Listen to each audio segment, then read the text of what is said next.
Hello, everyone. Hi. Hi, everyone. Hello, can you hear me? Yes, we can hear you. You can turn on your camera and your microphone. All right. And team as well. Hello, everyone. Welcome. So this is the very first edition of the Healing Days. Welcome, everyone. Wow. Okay. There's a lot of people joining. Actually, we're more than 20,000 in all the different broadcasts that we have. So it's pretty incredible to see that many people joining. Thank you, everyone. Thank you for joining. Actually, tell us where you are connecting from, like what country, what city. Let us know in the comment. Hi from Italy, from Philly, from Burdeos. I can see Madonna from an Egyptian from Thailand, in Thailand. Okay, Barcelona, Spain. So all around the world, I can see. So welcome, everyone. This is the very first edition of the Healing Days with the best specialist in the world on healing. We're gonna do one thing and one thing only, is we're gonna take care of ourselves. We're gonna dig really deep in every question to give you every chance to start your healing journey. I know I'm excited to spend all the time with all of you. So I hope you're as excited as I am to be here and share this journey all together. Hello, Marisa. Hello, team. Hello, Gabor. So let's start by presenting ourselves. Maybe I'll lead the way. So I'm Leo. I'm the co-founder of Mentor Show. Mentor Show, we are the organizer of this event, right? So our mission is to become the world's #1 platform for healing.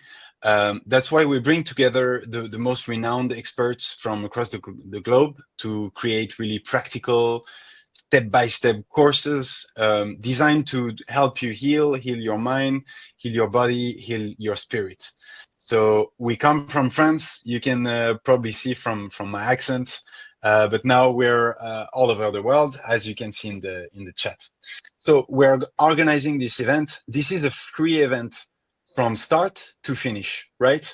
But at some point in the conference, we'll present our courses in more detail. For those of you who want to go deeper and use our app for their healing journey. So that's it for me. And maybe Gabor, you can start by presenting yourself and also maybe the agenda for the next few days. Thank you, Leo. It's nice to work with you again. I met Leo because we prepared a healing program for the Mentor Show that Leo will tell you about at some other time. These days are organized around the central theme of trauma and looking at it from a number of different perspectives. What's important to keep in mind is that whichever perspective we're looking at from, we're looking at the same thing. Mm-hmm. And in fact, it takes many different angles and perspectives to truly understand the complexity of the traumatic experience, its impact on our lives, and also, of course, its healing. Now, Leo brought together a number of people. We don't all know each other's work. I don't know the work of everybody else on this program. I know the work of Bessel, who will be speaking on the body. Tomorrow. I haven't had the fortune to run across the work of Tim or Marisa yet in person. I know their names, and there are other people as well. Don't necessarily expect agreement on everything. I think the most important person you have to agree with is yourself. So we are called experts, but when it comes to human experience, the major expert on your experience is yourself. So whatever I say, whatever Tim says, Marisa, anybody else on this program says, you have to really gauge it against your own experience, your own gut feelings, your own sense of who you are, and to what degree it resonates with you or it does not. So make yourself the expert on this. You can take our input, our advice, look at it from our perspective. Whether we agree with each other, whether we don't, it doesn't matter. The point is, do you agree? What do you agree with? Now, when it comes to my own part, I'll be talking about the heart. First, today, Marisa and Tim will present their perspectives on trauma as it affects the mind, as it's manifested in the mind, and as it's healed through the mind. Although I think all of us on this call today at least agree that purely through the mind, nothing is adequate. So while the mind is essential, it's also in itself only one aspect, an essential aspect, but not the complete picture when it comes to healing. Bessel, who of course is the world-renowned author of The Body Keeps the Score,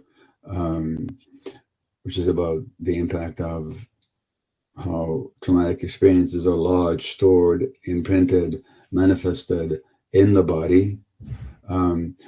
And this is the kind of thing that nobody tells you about in medical school. 2,600 years ago, or 2,500 years ago, 2,400 years ago, Socrates in ancient Greece said that the problem with the doctors of today is they separate the mind from the body. He said this in ancient Athens, the doctors of today. Well, we can say the same thing, unfortunately, over 2 millennia later about the doctors of today. It's still a struggle to bring many healers and many medical people, even many psychologists and so on, to the understanding that mind and body are inseparable, and that whatever happens in the mind is registered in the body, and furthermore, how the body itself affects the mind. And so today you'll be hearing about the mind, tomorrow more about the body, but keep in mind that it doesn't matter what the introductory topic is, whether it's the mind or the body, we're still talking about the same phenomena. And we're simply trying to expand and deepen our understanding from all these different perspectives, but we're not looking at different things. Now, when it comes to the heart, let me tell you something very interesting.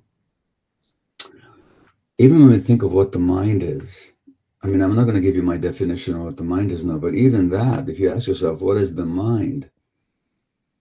You'll probably find yourself having your own definition that might be quite different from what somebody else says when they mention the mind. But one thing the mind is not, it's not a solid thing. It's not a fixed entity that's always the same. It's much more interesting from my point of view, and of course you'll hear Tim's and Marisa's perspectives today, to think of the mind as a process. And it's a process that's in interaction with the environment. That's the first point. As Dan Siegel says, it's a process for the mind is a process for or it's an entity for the process of information flow and energy flow. The first thing. The second thing is when it comes to the heart. So when we think of the mind, very often we think just of the intellect. But the intellect is only one aspect of the mind. And the mind has many other aspects to it. It has consciousness, there's discernment, there's memory, conscious and unconscious, and there's a deep sense of identification, some of which is not even conscious. The intellect by itself is a wonderful human evolutionary achievement, but in itself, it's rather unintelligent, unless it's connected to the larger mind in the larger sense, which involves much more than just a capacity for logical thinking. Particularly, the heart itself has a nervous system, and the nervous system in the heart has a kind of knowing capacity. So if you've ever said to yourself, I knew it in my heart, you did. And that nervous system in the heart is connected to the brain up here. And it's an important component of the mind. Then there is the entity we call gut feelings, which is another essential modality of knowing. And in general, and we'll talk about this more when it comes to my turn in a couple of days, the more you're disconnected from your gut feelings, the less you actually know. Doesn't matter what content your intellect presents with you. If it's in conflict with your gut feelings, the intellect is going to be wrong 100% of the time. So again, when it comes to dealing with trauma, we're looking at the mind in the broad sense, looking at the intellect, which is a small aspect of the mind. We're looking at the knowledge of the heart and the knowledge of the gut. And the heart, the gut really connects you to yourself. The heart connects you to the external world in an open kind of way. One of the impacts of trauma is that we close the heart to protect ourselves because it hurts so much. All of these closures, all these disconnections from gut feelings from the heart, they then have a negative impact on our lives. So these days are all about reconnecting with who we actually are in a very, very deep sense. I'll close with just one final thought. We tend to think of ourselves in the West and in the North, especially as particularly advanced and modern and scientific and knowledgeable. But in fact, if you look at indigenous ways of knowing over the centuries and up until today, they understand the unity much more than we do. So in the North American indigenous tradition, there's something called the medicine wheel. And the medicine wheel has got 4 quadrants, which could be north, south, east, west. It could be the seasons. From a health point of view, there's the body, there's the mind, which includes our emotions and our thoughts, conscious and unconscious. There's the social aspect that connects us to the other creatures, human and non-human. And then there's the spiritual, which connects us to something greater than our little ego would have us believe we are. Whether you call it, I'm not going to even give it a name, but it's an entity that goes beyond our individual selves that we're a part of, that we're a manifestation of. So, mind, body, spirit, heart, and I hope these coming up days will be fruitful for you. Again, my advice is listen to us, but mostly listen to yourself. Thanks for listening today, and all the best for the rest of the seminar today with Marisa and Tim and Leo, and I'll see you in a few days. All right, Gabor. See you on Thursday for your webinar on heart. Okay. Bye-bye. All right. Thank you, Gabor. Very nice introduction from Gabor. I think it's a very good way to present that all those things are very inseparable. We built this program to be the perspective of the mind, of the body, of the heart, but actually these are different perspectives of one thing. So I think it's important for all of you to come to these different steps because they're going to complete each other. And one is gonna need the other to really reach the full potential.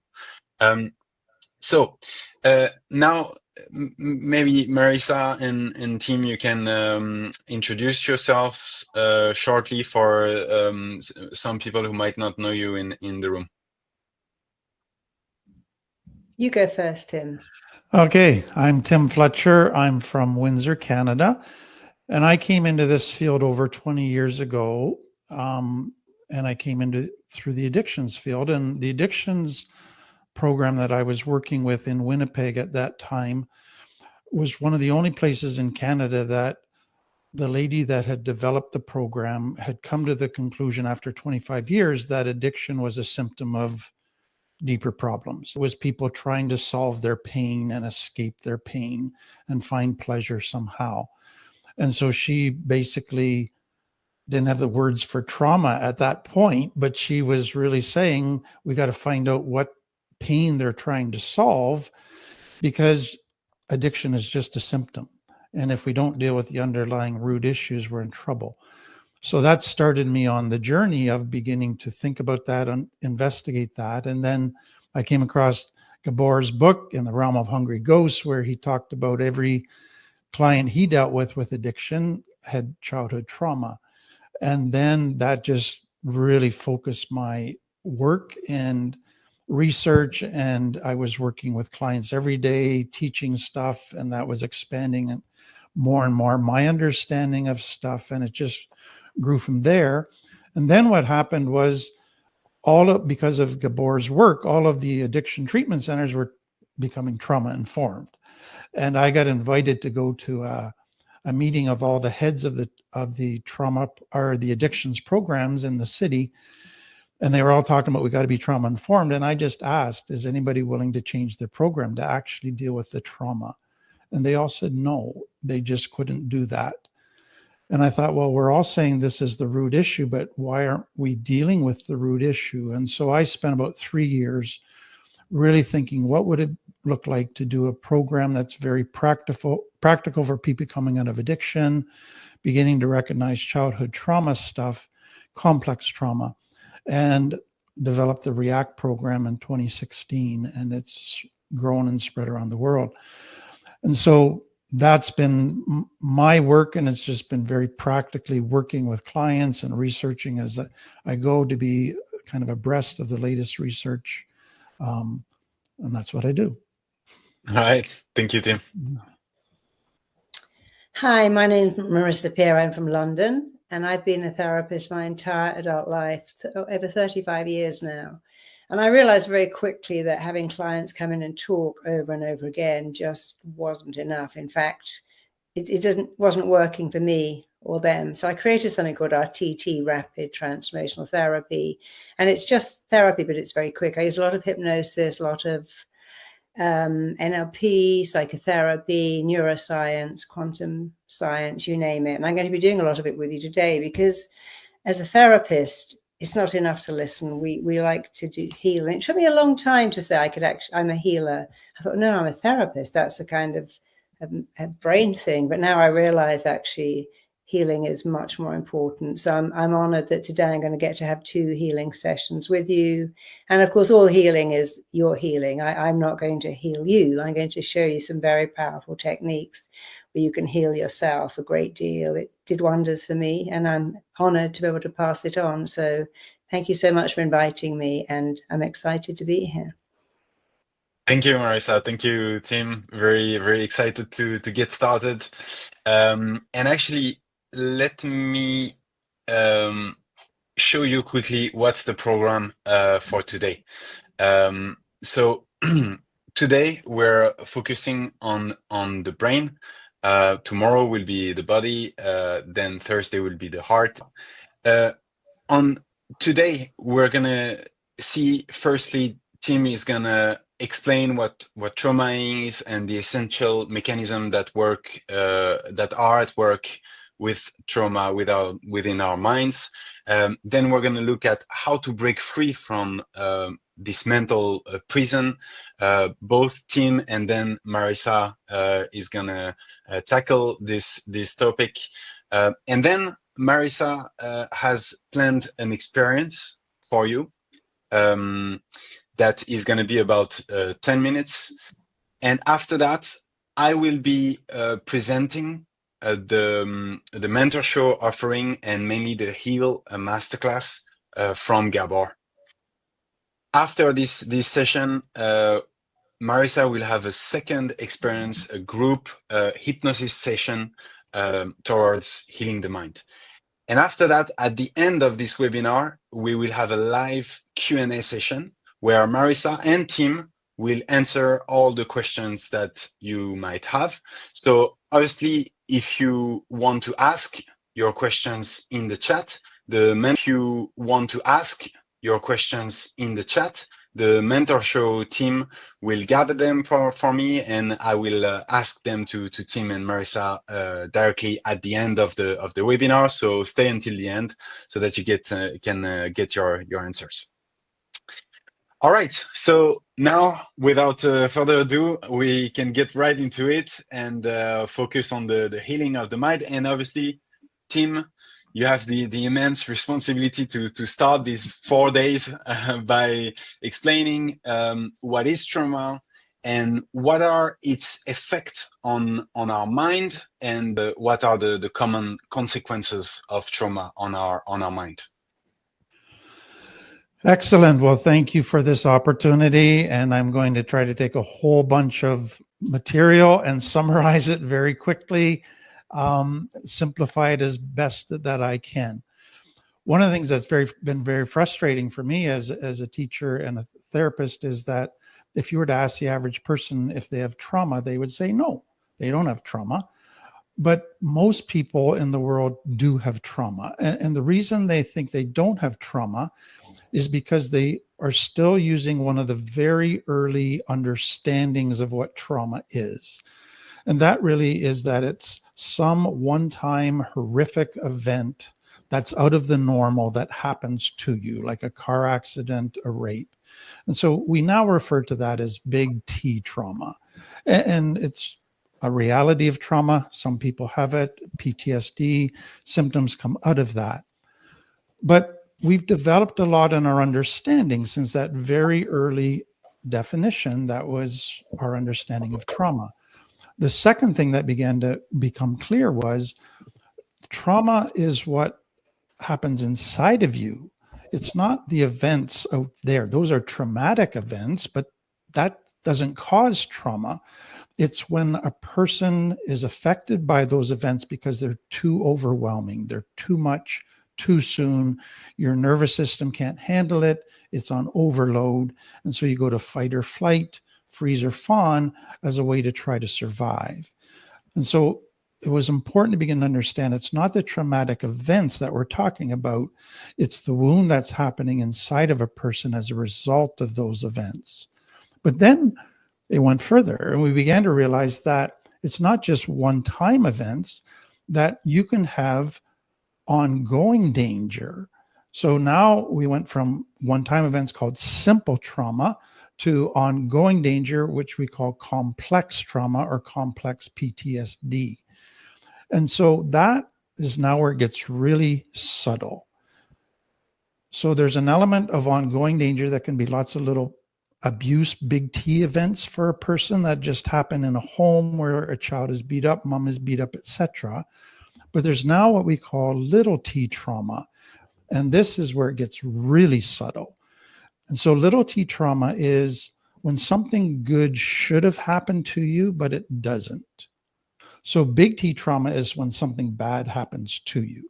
Little T trauma is the absence of something good happening to you. So a child should be loved unconditionally. A child should be accepted for who they are. A child should connect. A child should be able to be authentic, but they're not able. Their emotional needs are not being met. That's trauma. That's little T trauma. That's the result of neglect. It seems invisible because you go, nothing bad happened to me. But to your nervous system and your brain, terrible stuff is happening, because what is happening inside the child who is feeling that my needs are not being met, I'm not being accepted, I am being nobody wants to connect with me, must be my fault. I must be a terrible person. Now I'm afraid that anybody that gets to know me is going to reject me and abandon me, and I feel all alone. I can't connect with anybody. It just feels like it's me against the big bad world. So now they feel in fear all the time, even though there's potentially not a lot of scary stuff happening, but they just feel totally alone in the world. So what we know is that over 80% of people in the world have this little t type of trauma. But most go, well, nothing bad happened to me, so I must not have trauma. But little t trauma affects the nervous system just as badly as big T trauma. And it actually, because if it's ongoing, what begins to happen, and now we come to the next thing, is if it happens to a child, fight or flight, which is the normal responses of how you get away from danger, is you either run away or you defeat it. Those no longer work because you need these people in your life to meet your needs. So you're too little to fight them and you're too little to run away. So now you go to freeze, you dissociate. So instead of escaping to an external world, you now escape to an internal world where you feel safe. But also then you fawn, you now have to learn how to get these people that you don't want to connect with you, that are judging you, that are not accepting you, seeing you, hearing you. How do you get them to meet your needs? So now you learn to be whatever they want you to be. You learn to people please. You learn to wear masks. You learn to be sensitive to their beliefs, their moods, their needs. And you think if I can just take care of them, then maybe they'll take care of me. So a child then is basically adapting in hundreds of different ways to become what others want them to be, to try to get their needs met, to try to get love, to try to get respect, to try not to get hurt. And so adaptation after adaptation in order to survive. But what they don't realize is that those adaptations, which enabled them to survive and got some of their needs met. Well, think of some of those adaptations. You don't trust anybody. You got to manipulate in order to get your needs met. You wear masks all the time. You never say no. You people please. 20, 30 years later, you're now in a relationship, committed relationship. You have kids. If you live off of those same adaptations, you destroy your relationships. You hurt the people that you love and you hurt yourself. So those adaptations now become evident as maladaptations. But the problem is complex trauma in a child, you don't see the results till 20, 30 years later, that this is a big issue. This is not working. This is causing problems. And so that's basically a quick overview of trauma. And I'm going to really focus in on the complex trauma part with the little t stuff.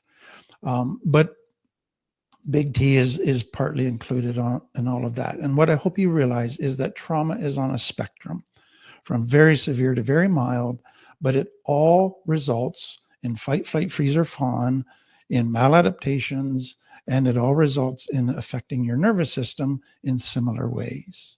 So we're going to focus today on the mind, and I just want you to see how trauma affects the brain. So the bottom line is trauma affects the mind, it affects your immune system, it affects your nervous system, it affects your relationships, how you cope. Everything in your life it affects negatively. And that's, to me, the tragedy of trauma and why we need to understand it. So the very first thing is when somebody's in danger and their stress system is activated, the brain releases cortisol. Cortisol then gets adrenaline pumping, and that gives you the energy to fight or flight. Cortisol is designed to be only kind of short bursts that get you to safety. Then the cortisol stops, your body and everything returns to normal, and then you can go back to being healthy and safe again. But the problem is, what happens if a child never gets to safety? They're always feeling in danger. It's complex trauma. Cortisol is always pumping. And when cortisol is always pumping, it now begins to do damage in the brain. So between the right lobe and the left lobe, there's a bridge called the corpus callosum that joins the two. Cortisol begins to erode, burn that bridge. And so what is important to understand, that your brain stores memories. Parts of a memory get stored in the left lobe, parts of the memory get stored in the right lobe. So details in one lobe, emotions in another. And the corpus callosum allows you, if you have a detail, it connects you to the emotion. If you have an emotion, it connects you to the detail. If the bridge is gone, what now happens is you have memory gaps. But all of a sudden you could have an emotional flashback and you could be just going crazy emotionally, but you don't have a clue why. Or you can remember tons of details about what happened to you, and you can read or you can recite, yeah, I was raped, I was molested, this happened. And it's like you're reading a dictionary. There's zero emotion because there's no connection. And so most people with complex trauma struggle with memory gaps or emotional flashbacks, or they have lots of details, but no emotion. Once a person's to safety and cortisol stops, that bridge will start to heal. And then some memory stuff will start to happen again. And that's when you need a group and a therapist to help you through that. But the second thing is the brain has developed. The brainstem is the first part that develops, and that's all of your autonomic functions, your pulse, your heartbeat, your digestion, your blood pressure, etc. That's what keeps you alive. Then above that develops the limbic system. That's the child's brain. And I'm really simplifying it, but that's your survival system. That's your emotion center. And then above that is the cortex, the cerebral cortex, which is your adult brain, your thinking brain, where you reason and make decisions and think long-term and all of those things. Complex trauma or trauma puts you in danger, which is the fear emotion, which puts you into your limbic brain. Complex trauma, ongoing danger, keeps you in your limbic brain. And so if you think about the child brain, the limbic brain, it's quite interesting because a child makes decisions based on how is it going to make me feel?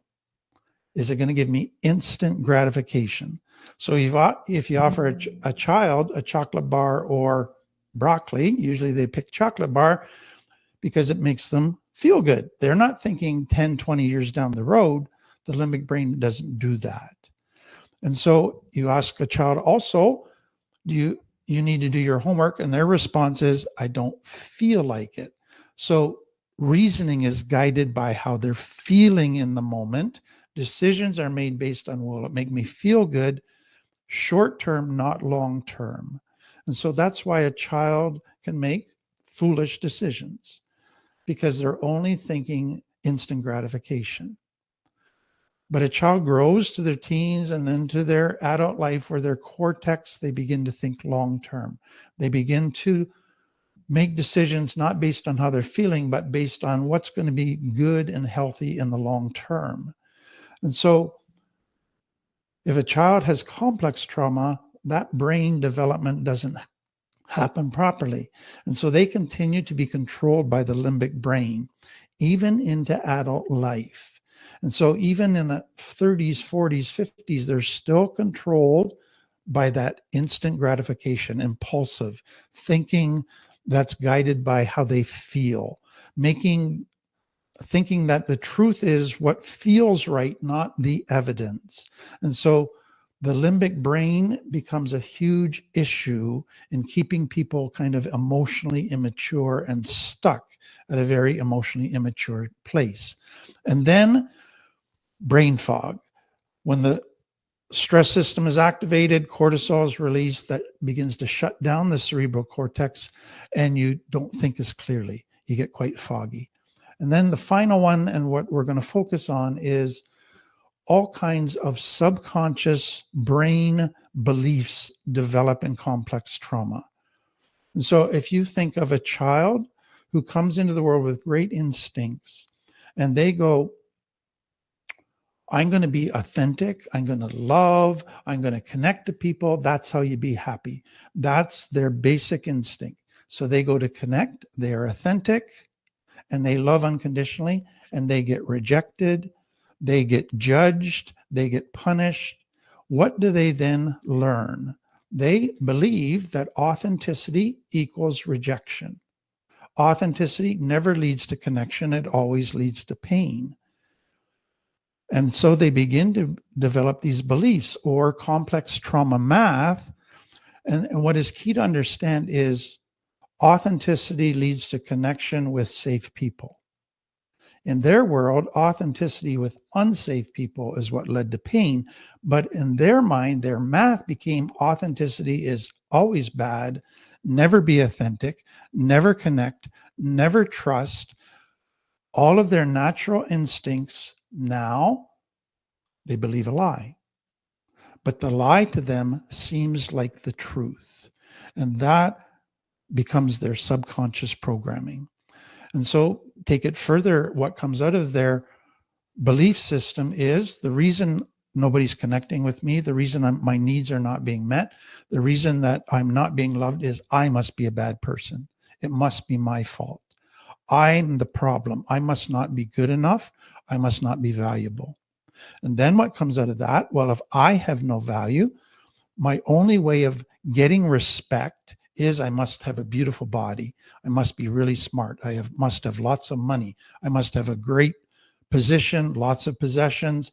I must always be doing stuff for others, earning respect. And so their whole value system is now based on lies. And then beyond that, the only way to get love is you got to earn it first. Nobody's going to just love you. And so they have to earn love. And so all of those beliefs now become programs in their mind that control them as they go into adult life. And now they go into relationships.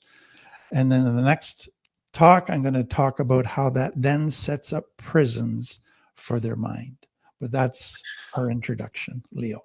Right. I can see a lot of people are really relating in the chat in all the mechanisms that you mentioned. So can you explain to us like why these coping mechanisms create really compulsive behaviors? You call them maladaptations, like people pleasing, the inability to say no, but there's a lot of also self-sabotaging sometimes, anxiety, emotional shutdown. Can you tell us how can we break free from these type of brain mechanism? So you wanted me to go on the next section now, Leo? Yes. Yeah. Okay.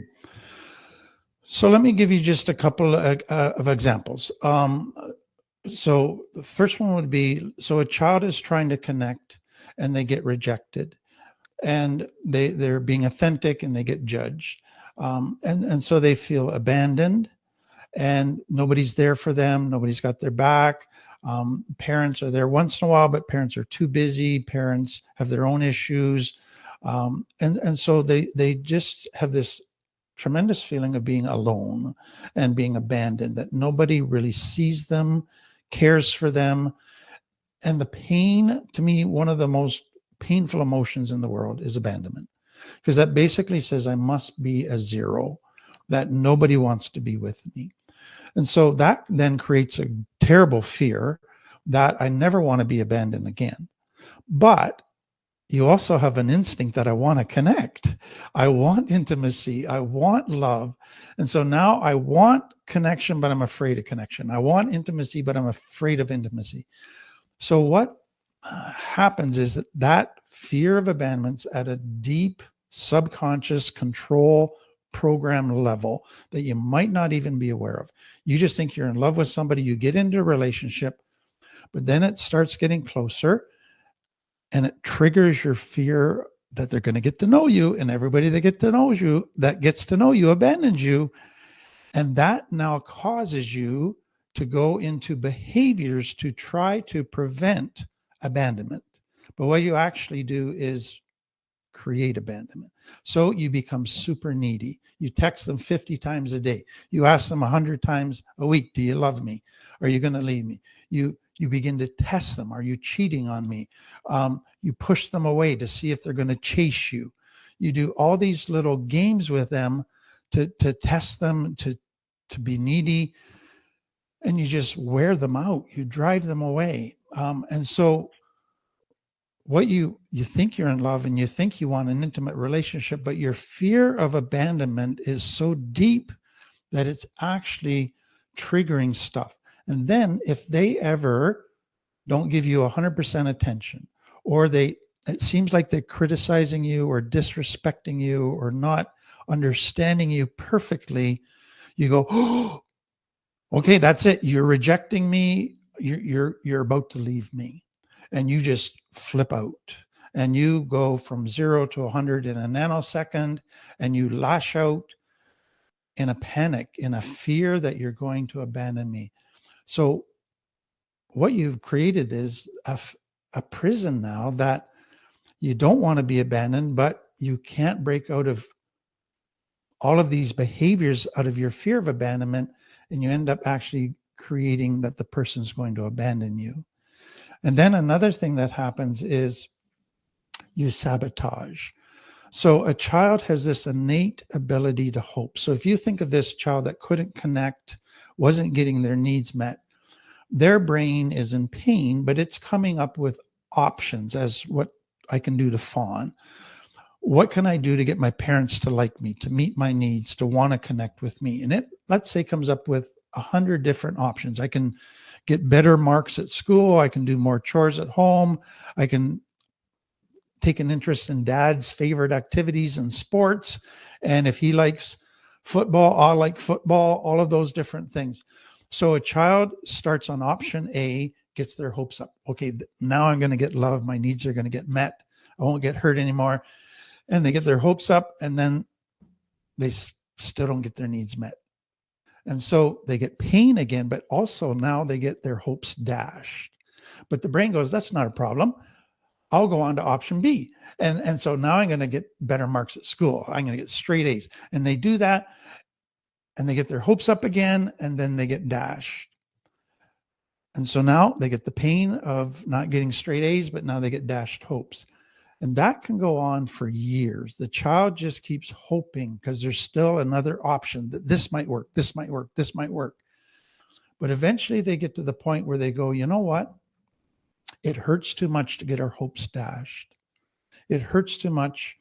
This is not going to happen. I'm never going to get my needs met. I'm not going to connect. I'm not going to get accepted. Stop hoping. Because when you start to hope, you're setting yourself up to get extra hurt. So fast forward 20, 30 years, they get into a relationship with a very healthy person. And it's a wonderful relationship. And all of a sudden they start to hope that they're finally going to have a meaningful relationship. And the back of their brain goes, don't hope. Because every time you've hoped, you've been let down and your hopes have been dashed. So the best thing to do right now would be to sabotage this relationship. Get it over with. Stop the pain before it starts. You bring an end to it yourself. And so what they now do is sabotage any growth, any positive thing in their life, because it reignites hope. And their brain is afraid of hope. So it wants good things, but it's afraid to hope for good things. So it now sabotages, and that creates a prison. So now every time you start to grow and heal, you then sabotage it and you're back to where you started. And then a third one, and I'll give to you, is the child learns early on in fawning that if I'm going to get my needs met, my needs, in a relationship, I have to put my needs down and make the other person's needs all important. So I got to become attuned to their needs, their emotions, their thinking, and self-sacrifice, deny my needs, and just put them first and give. That's the only way to get loved and to get acknowledged. And so what a child actually is doing is learning codependency, fawning, that relationships are a superior person and an inferior person. And if you want love, you got to go to the inferior person and you got to play that role.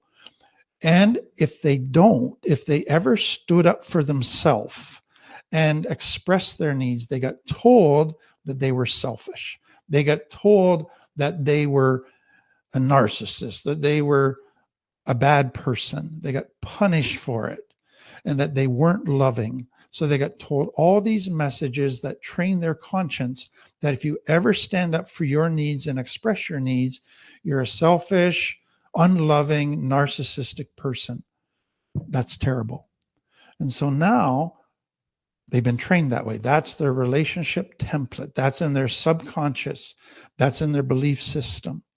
And so what I want you to see is all their belief system is based on lies, but that's their belief system. That was true in their world. That was unsafe people. Now they get into adult life and they go into a relationship and they make themselves small. And they think the way to get love is to make yourself really small, make the other person really big. And they set up relationships, superior, inferior, and they actually set up relationships to fail and have potential abuse. And so that to me is, and we could go on, there's just prison after prison that people set up in their subconscious based on that complex trauma math that was actually lies that they built their life on and their relationships on and how they cope.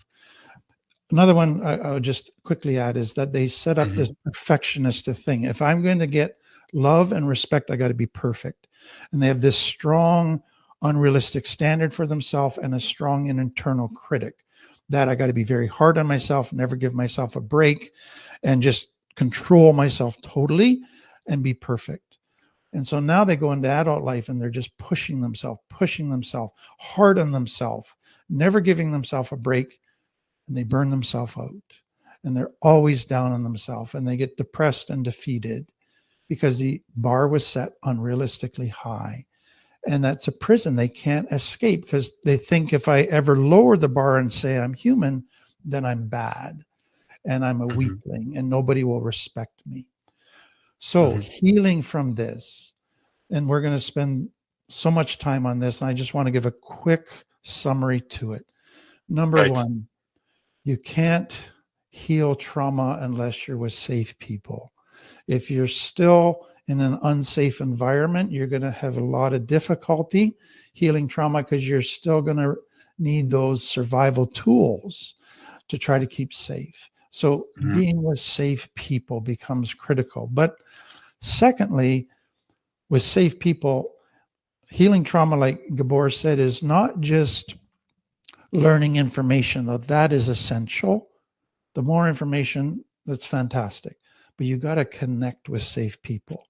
And that is super challenging for people from complex trauma because every time in their childhood they tried to connect, they got hurt. And now we're asking them to connect as the path to healing. And so that's a scary road to risk trusting, opening up, being vulnerable and authentic again, but it is so essential and it leads to deep, deep healing. Right. Then the next thing that to me is so important to understand is, so Gabor again talked about our approach in the West, very intellectual. And so we've used what we call a top-down approach. So let's give the cerebral cortex lots of information about new tools, what healthy looks like. All of that is so important. How to calm themselves down. If they're upset, how to talk to themselves. All of that is important, but we put all our eggs in that one basket. And what people begin to realize is that works a lot of the time, but not all the time. Sometimes you get triggered so profoundly that you can't talk yourself down. You can't think yourself down. You can't even think. And so bottom-up therapy has become such an important part of understanding trauma healing. And bottom-up therapy, so it's based on the brain. So top-down is you start with the cortex, the top of the brain. Bottom-up is you calm the brain down through the brain stem. So the brain stem, the limbic brain are activated in survival mode. They're panicking, they're dysregulated. So you calm them down, not with information, but through somatic exercises. So breathing, yoga, tapping, through pet therapy, art therapy, dance therapy, movement, all kinds of different ways to calm the brain down. So it's learning to regulate that limbic brain, get Right. yourself to a grounded place so you can get back to your cortex and operate out of a wise brain. Because if you Some of those actually we're gonna be doing today and also Exactly. probably tomorrow. Actually, Tim, if you had a few last words before we give the microphone to Marisa for the next part. Yeah, I would just very quickly share that there's an element of, to me, therapy that you can do very rapidly. There's a lot of intense, quick healing in the early days, but then there's an element that's just long-term. You stick at it and healing happens sporadically, but at times of triggering. And I like to use the illustration, and I'll end with this, of the reverse bicycle experiment, where we're trained to ride a bicycle a certain way, and that becomes part of our subconscious programming, so we can ride a bike and not even pay attention to it, talk to everybody as we're going along, because our subconscious programs are riding the bike for us, and they're complex. But somebody created a bike where the handlebars went the opposite direction. So if you turn the handlebars to the left, the wheel went to the right. And they were curious, how long would it take a person to ride a backwards bike? And it took 6 months to a year. Now, what was significant is in a nanosecond, they could get the concept and understand it. Turn it to the left, the wheel goes to the right. That's easy. I got it in my cortex, simple. But it took 6 months to a year to change the subconscious programs. And so it's just realizing that this is have patience with yourself in this journey. It does take a long time to reprogram all of that programming. Right, thank you, Tim. And it does take a long time, and it requires a lot of constant work, I would say. Marisa, maybe after having described all the mechanisms behind this mental prison, can you explain to us why does insights alone doesn't bring you to really rewire your brain, and how can you actually reconnect with your authentic self?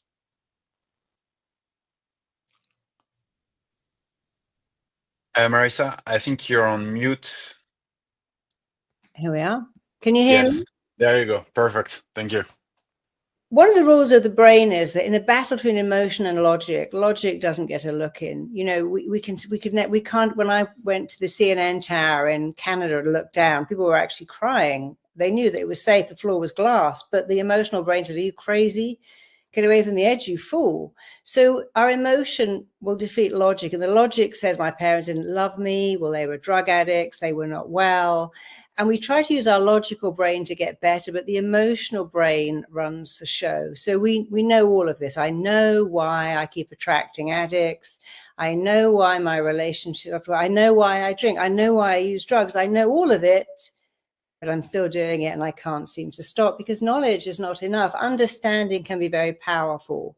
But what I want to do today with everyone is to find the pattern, understand the pattern, change the pattern. So we've had a lot of amazing work from our first two speakers, really true geniuses on understanding the pattern. But my role here is to actually show you how to change it, because it's important to understand what makes me tick. Why do I do that? You know, I've worked with people who, because they haven't got enough, compulsively shoplift. They have so much money, but they still have to go out and steal things because their brain says, I'm owed, I didn't get love, the world owes me something.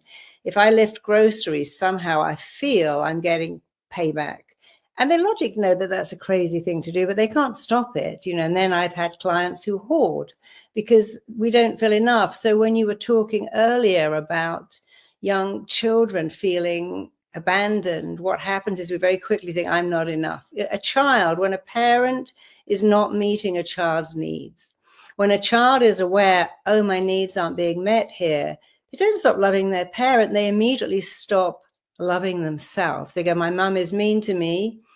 Guess I'm not a very nice person. My dad is always at work. He doesn't visit. I guess I'm not worthy of his love. So we buy into this. It's my fault. I'm not enough.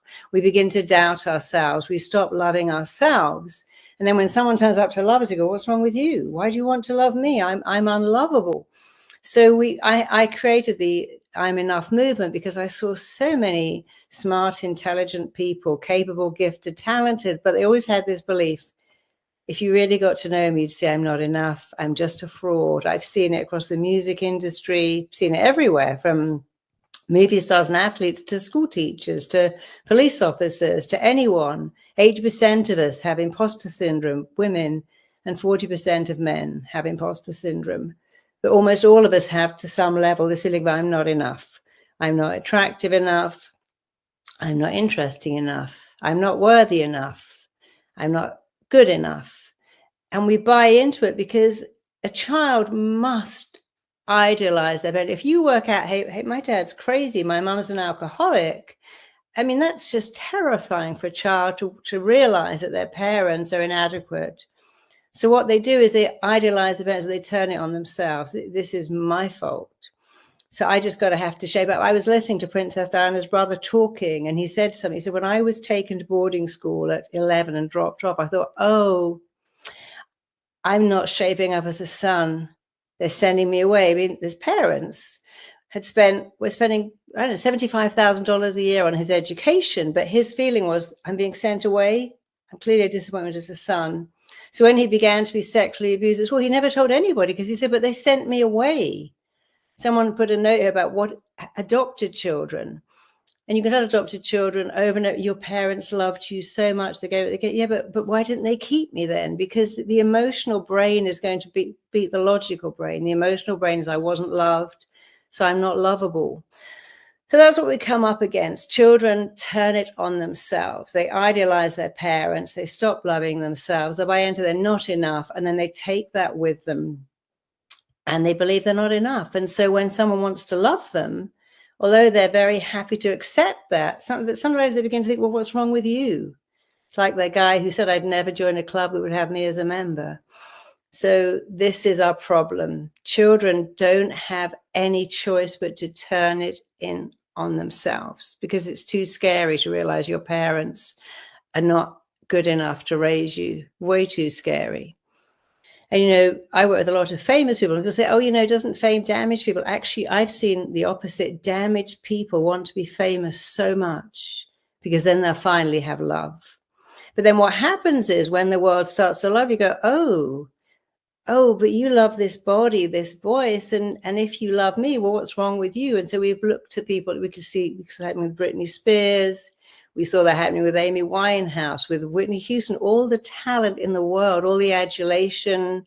Having other people love you doesn't matter and doesn't help your wound if you don't feel lovable. So, of course, the answer is, when we're talking about the problem, what is the answer? The answer is to do deep work, to know you're enough, to know love, to accept that the parents who couldn't, for whatever reason, love you and failed you are not going to turn up and make it better. You know, often we think, but one day these mean, withholding people will become lovely. Well, sometimes no. Sometimes mean, withholding parents become mean, withholding old people. They don't become sweet and kind. They might, but they might not.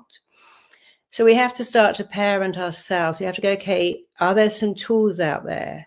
Can I do something to feel I'm enough? Can I feel worthy of love? Can I receive love and give love? Because when we're born on the planet, we have two drivers: find connection and avoid rejection. And we go through life trying to find connection and avoid rejection, except when we're so rejected, we can't find connection. We find more rejection. And we have social media. We escape into a world of 500 friends, but none of them are turning up when you're sick with some soup and a hug for you, because they're not there. So now it's a million times worse because people have got lost in social media. We don't even have the communities we had before that may have helped someone that was suffering. So our only option now is, can we find a way to start healing our pain?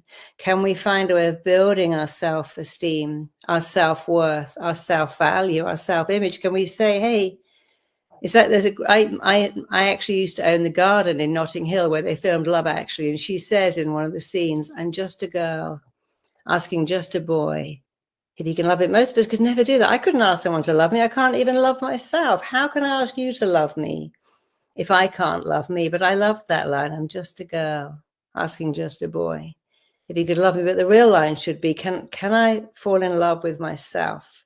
Can I love who I am and then go out and go, look, I'm enough. I'm not perfect, but I'm good enough. I'm lovable enough just the way I am.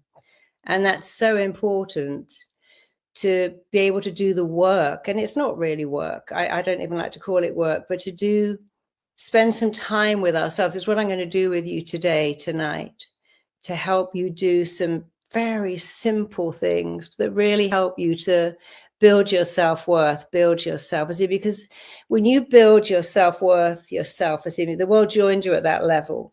When it's down here, they join you down there. So it's no one else's job to go, hey, can I show up in your life and love you and make you feel amazing, as lovely as that is? People can't show up and love you until you feel worth it.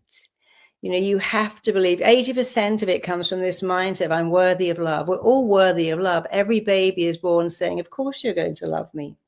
I have a friend called Sammy Shoebox. He was called Sammy Shoebox because he was put in the Philippines in a shoebox, put on a rubbish tip.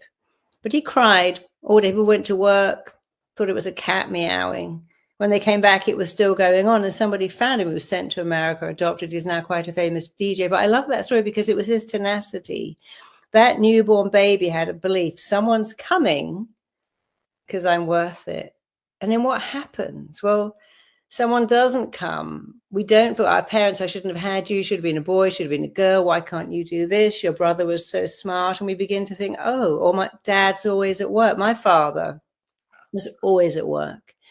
And very early on I thought, oh, he likes work more than us. He prefers work to me. He goes to work all the time because it gives him more than I do. Because what else could I have believed? My father prefers to be at work than home, because work is more meaning to him than I am. So I felt not enough, of course. It's so easy for it to happen. But the question is, how can we fix it? What can we do? And that there are tools that you can do every day that make you start to build your sense of self-worth, because it's no one else's job to turn up and make you feel good enough. It's your job. And that's actually fantastic news, because you can do it better than anyone else. I had to do it myself. I changed my whole life by doing it myself. And we can all do it ourselves. It's actually not hard. What's hard is staying the same, being alone, being loveless, being self-destructive, self-sabotaging, hoarding, using. All these things come from not feeling enough. But it's not even true. The truth is you're so enough. You're lovable. But you got to know how to get better. Right. Such a great message of hope, I think, for people. And also such a great build up to your first experience. Yeah. Yes. But actually, before we go to your experience, I'd like to just take a few moments to present the Heal Masterclass that we created with Gabor, if you don't mind. I don't mind. So we'll take a few minutes, but already, you know, I wanted to know in the chat, did you like this first part? Did you get something from it? What's the biggest really learning that you got from it? Let us know in the chat. It's always nice for us to know. And in the meantime, I'd like to take a few minutes to present the Gabor Maté Masterclass that we built this year. Now, I'd like to start by asking the audience if any of you have already taken the Heal Masterclass, and how did you find it? Did you find it useful? What is your review of it? And in the meantime, let me explain quickly. So we built Mentor Show to tackle the most widespread mental struggle that there is, suffering from trauma. I think Tim said about 80% of people worldwide experience at least one traumatic event during their lifetime. 80%. So it's enormous. And also that's why there's so many of us today. And the thing is, if you don't address it, it has enormous costs, just because it can range from anxiety, from broken relationships, addictions, physical illness, a lot of compulsive behaviors that we talked about during this first part. But at Mentor Show, we started from one belief. It's that you can break free. You can heal. And besides what anyone can tell you, and besides probably how you sometimes might feel, well, you can actually heal. But you will not heal by just watching inspiring videos on YouTube or anywhere else, as it matter. You will heal in practice. What you need is to create new habits to practice your healing. In fact, healing is a little bit like exercise. Take swimming, for example. You're not going to get good at swimming just by watching videos on how to swim and how to do the movements, right? You need to actually swim. Then your body will change, your brain will change. And this is why we created the Heal Masterclass. So let's see what people said in the chat. I can see Emily, thank you for this live. The Gabor Masterclass really opened my eyes. I feel lighter every day. I can see David, who said, honestly, I've tried many things, but nothing impacted me like Gabor's words. Or I can see Jessica as well. I started the masterclass last week and I already feel my relationships are different. So what's in this masterclass? Why is it working for some people? Well, it's very simple. It's because it's called Heal. It's a 4-step program, and it goes as follows. First, the first chapter is H, like hearing the pain. So hearing the pain it's very simple. It's how can you fix the pain if you don't understand it, right? So here the idea is, how do I get to the root of my pain, of my depression, my stress, my anxiety, my physical pain? How can I trace actually the symptoms of trauma in my life? And here Gabor gives a few maps to decipher. There are also some self-discovery protocols to better understand how the trauma impacts my life, my character, my relationships, the events in my life.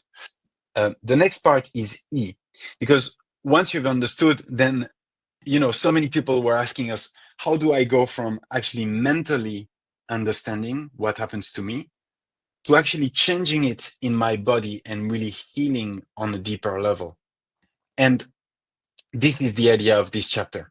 You're going to discover strategies, new routines, a few toolboxes to really try and implement Gabor's learnings, but in your day-to-day life.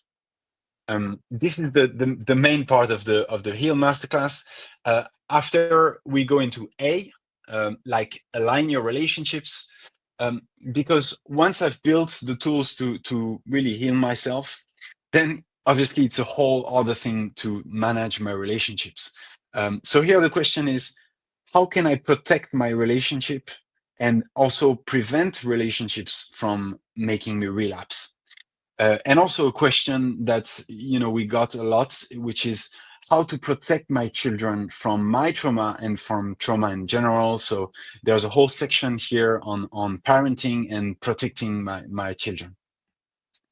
And last but not least, it's L, lifelong healing. This is actually my favorite part because, well, sometimes you can feel like there's real change for a moment, but then you fall back into old habits. And we really wanted to build a masterclass that you can still carry with you, even after you're done watching. So Gabor here really uncovers what tools you can carry in your everyday life, even after the end of the masterclass.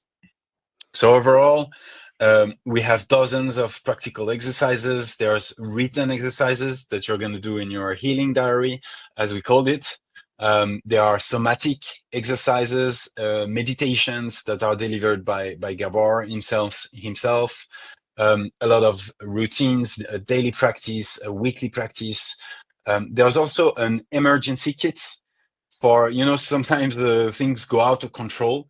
And it's very hard to manage those moments. And here there's a special emergency kit, first aid kit, that is built by Gabor to help you in those moments. And also there is something that is actually quite incredible. It's that there are some live consultations where you can see Gabor in action, and he actually creates a real spark of change in participants that are there during the shooting. It's quite mesmerizing, and hopefully, you know, we made it so that it can become contagious for you. So a lot of people are asking now, how can I get this masterclass? How can I join Heal? So normally you would have to choose between two paths, right? There's usually two options. Option one on the left is you get the Heal masterclass, you get the complete step-by-step masterclass. There's about 7 hours of content. There's everything you need to start your healing journey at home. And option two is the Heal masterclass with everything in option one, basically. But also there are weekly live sessions for 1 year with trauma specialized coaches. So one of them actually is Daniel Maté, which is Gabor's son. And you will have a kickoff session with him at the beginning of the program if you take it. In total, you have more than 50 sessions where you can ask your questions, you can get some advice, you can keep your momentum, and you can be with a community to try and overcome roadblocks. Because sometimes people feel a little bit alone behind the screen, and here the idea is that you're not alone anymore. And you also get in this option two, exclusive webinars like this one, where we dive into deeper topics, key topics on trauma. And you'll also have all the future healing masterclasses with the world's leading experts. There's going to be a masterclass with Bessel van der Kolk, and many more that are already confirmed. So here is the Healing Day surprise. It's that you don't have to choose between these two options. We wanted to make it very simple and very easy for you. So the offer is you get everything in option two for less than the price of option one. So for Healing Days only, we're going to be removing that choice entirely, and you get everything in Mentorship Plus. So that's the Heal Masterclass of Gabor, all the weekly live coaching, you get all the exclusive webinars, you get all the upcoming masterclasses with world-leading experts. And this is just for $399. That's a 66% discount only during the Healing Days. So now you'll see a window appear on the side of the chat. Also, you'll get a QR code that you can scan. And you'll be asked to sign up, enter your email and the password, and then you'll be able to join directly the masterclass, and you'll get immediate access. Just one last thing before we get to the experience that Marisa has prepared for us, and also the Q&A that's going to come in just a second. With this offer and for the Healing Days, we give you an incredible guarantee. We call it the 100% risk-free guarantee. And it goes as follows. So if you complete the program, the Heal Masterclass, you watch it, you watch the complete masterclass, and you do the exercises in your healing diary. This is the notebook for your exercises. And at the end of it, you still think it's not for you. You can ask for your money back. That's how confident we are that it can have a very profound impact in your life. That really, this course is meant to work for you. You will feel satisfied. And therefore, we decided to remove the risk completely for you. And we just take the risk on our side, if I can say. This is about removing every obstacle between you and real change. There's no reason not to take this opportunity to finally really take care of yourself, because if you complete the program, the exercises, and you need your money back for whatever reason, like you're unhappy with the content, you don't like it anymore, you need the money back for some reason, you can get it back, provided you've watched the course and you've done the exercises. So you just send us the pictures of the exercises in your healing diary, and you contact us, you contact info@mentorshow.com, and we'll refund you. This is the 100% risk-free guarantee. I mean, I think it's rare to see something like this. It's basically, if you don't like it, you get a refund. So we know but we know you're going to like it. And why do we know? Because this is what people say about the Heal Masterclass. We've launched it since a few months now, so we have some feedback from people. Not going to read all of them, but you know, there are, for example, 20 years of therapy didn't come close to the healing I received listening. This is a feedback from John. There's, for example, what can I read? Jane, who said, I truly wish the Maté Heal method was practiced in mental health facilities everywhere. As a therapist, I can say I learned more to help clients through this program than in graduate school. Mary, who says each one of these lessons is just amazing. Clearly, I'll be doing the class more than once to catch all these teachings. So there's thousands of feedback from people, very positive feedback. So that's why we're very confident that it can help you. All right. So just one last thing before we move on.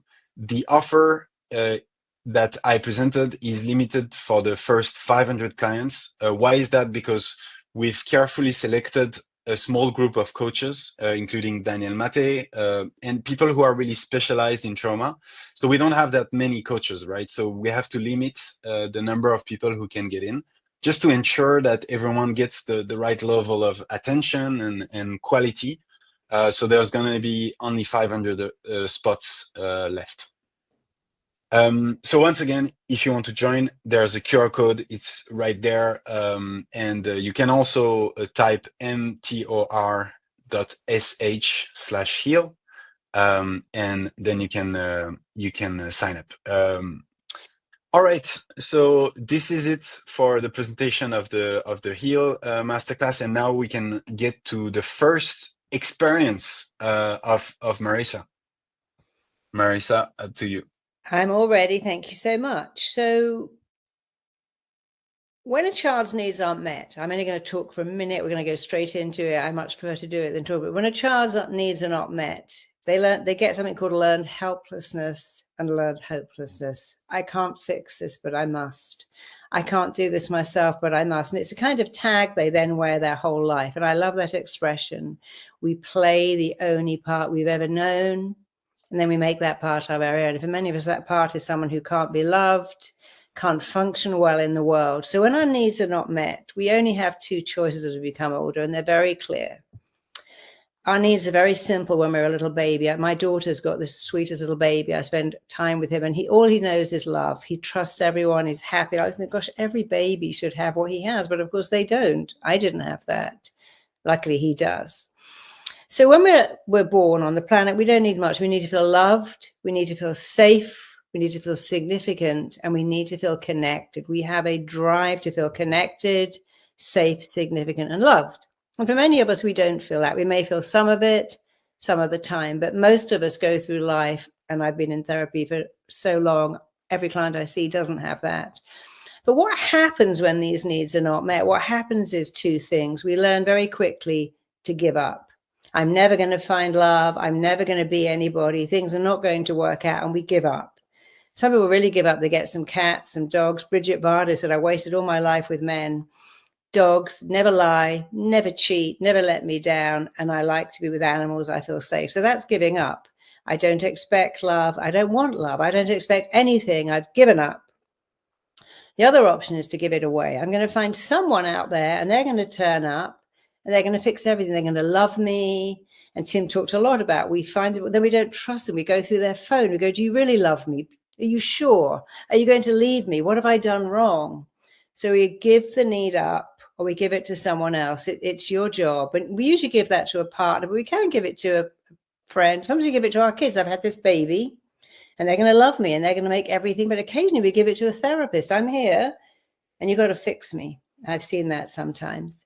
But actually, there's a third way, and it's the only way. And that way is to do it yourself, to learn to meet your own needs for connection, significance, safety, love. There are some other needs, being seen and heard, being celebrated, being proud of yourself. So let's start right now. We're not going to do hypnosis, we're going to do that in the next bit, but let's just close our eyes. Please close your eyes. There's nothing for you to do except tune in. And I want you to imagine you're looking at a video of you on a screen right now, and you're pressing the button that says rewind.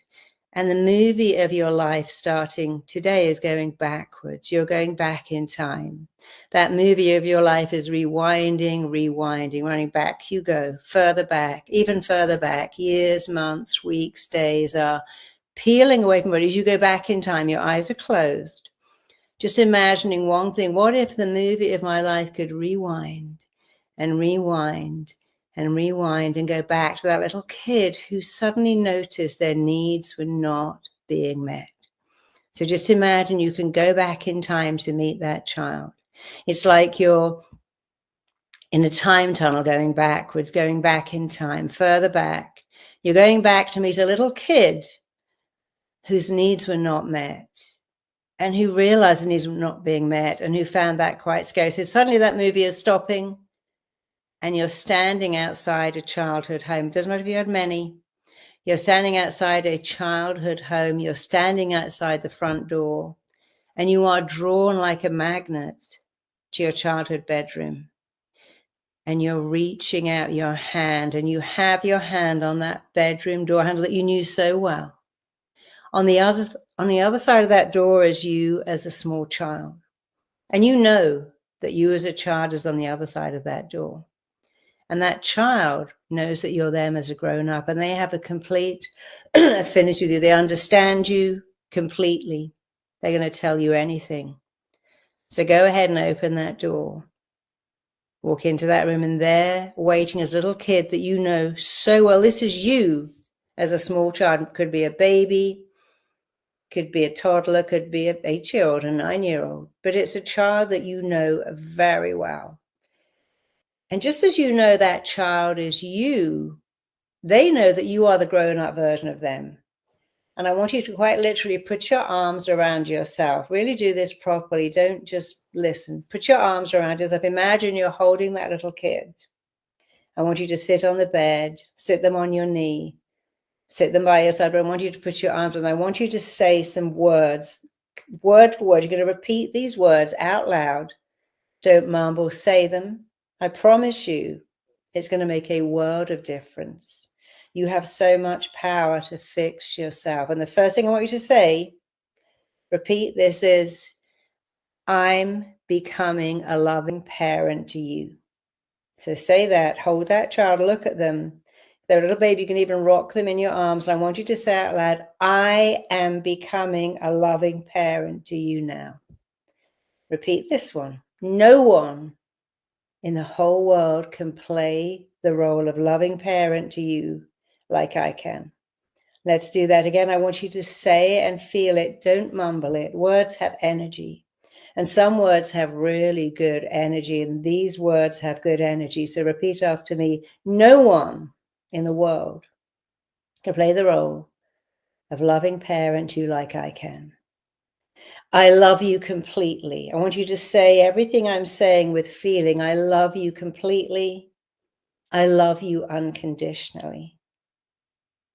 I will always have time for you. You and I have balance now. There's nothing we can't do. I love you. I'm here for you. I want you to think of some things that you never heard. Maybe you never heard that you were pretty or cute or smart or interesting or clever or engaging or the favorite, whatever you didn't hear. This is your chance to fix. I've been looking in the chat, but I said, this is all great, but how do I fix it? How do I fix it? This is the how. What you didn't hear, the missing bit, the words you didn't hear that you deserve to hear and want to hear and need to hear. I want you to say now, look at you. Look at you. You're cute. You're smart. You're interesting. You're beautiful. You're worth everything. And I want you to think of some other things you'd like to add, things that I may be missing, because there's a lot of people here with a lot of unmet needs. But let's do it again. You're smart. You're beautiful. You're interesting. You're worthy of my time. Parenting you is the joy of my life. You see, your brain doesn't know if what you're doing is real or imagined. One of the things about the brain that's so fascinating is it doesn't know the difference between something that's really happening or being imagined. And this is how to fix your wound. So let's do it again. I love you. I will always have time for you. You and I have balance now. There is nothing we can't do. I'll always have time for you. And I want you to imagine picking that child up and taking them back to wherever you live today. Wherever you live, imagine taking them back to the front door. So you're moving them from that home where their needs were not met, where they were neglected, where their needs were not met, and where they didn't have the ability to meet them, where they had learned helplessness and learned hopelessness. And you're teleporting them to wherever you live today, and you're standing outside the door. You're opening the door to your home, and as you walk in, you are saying these words, repeat them word for word right now. I'm upgrading you into my world. And this is a nicer, better, safer place. I'm upgrading you into my world. It's a better place, a nicer place. And now that you live with me in my world, you can never go back to that other world, not even in your daydreams. And I want you to move into your living room. And I want you to look at all the stuff you have. You probably have a smart TV, a mobile phone, stuff that you didn't have when you were a kid. They weren't even there, but you have them now.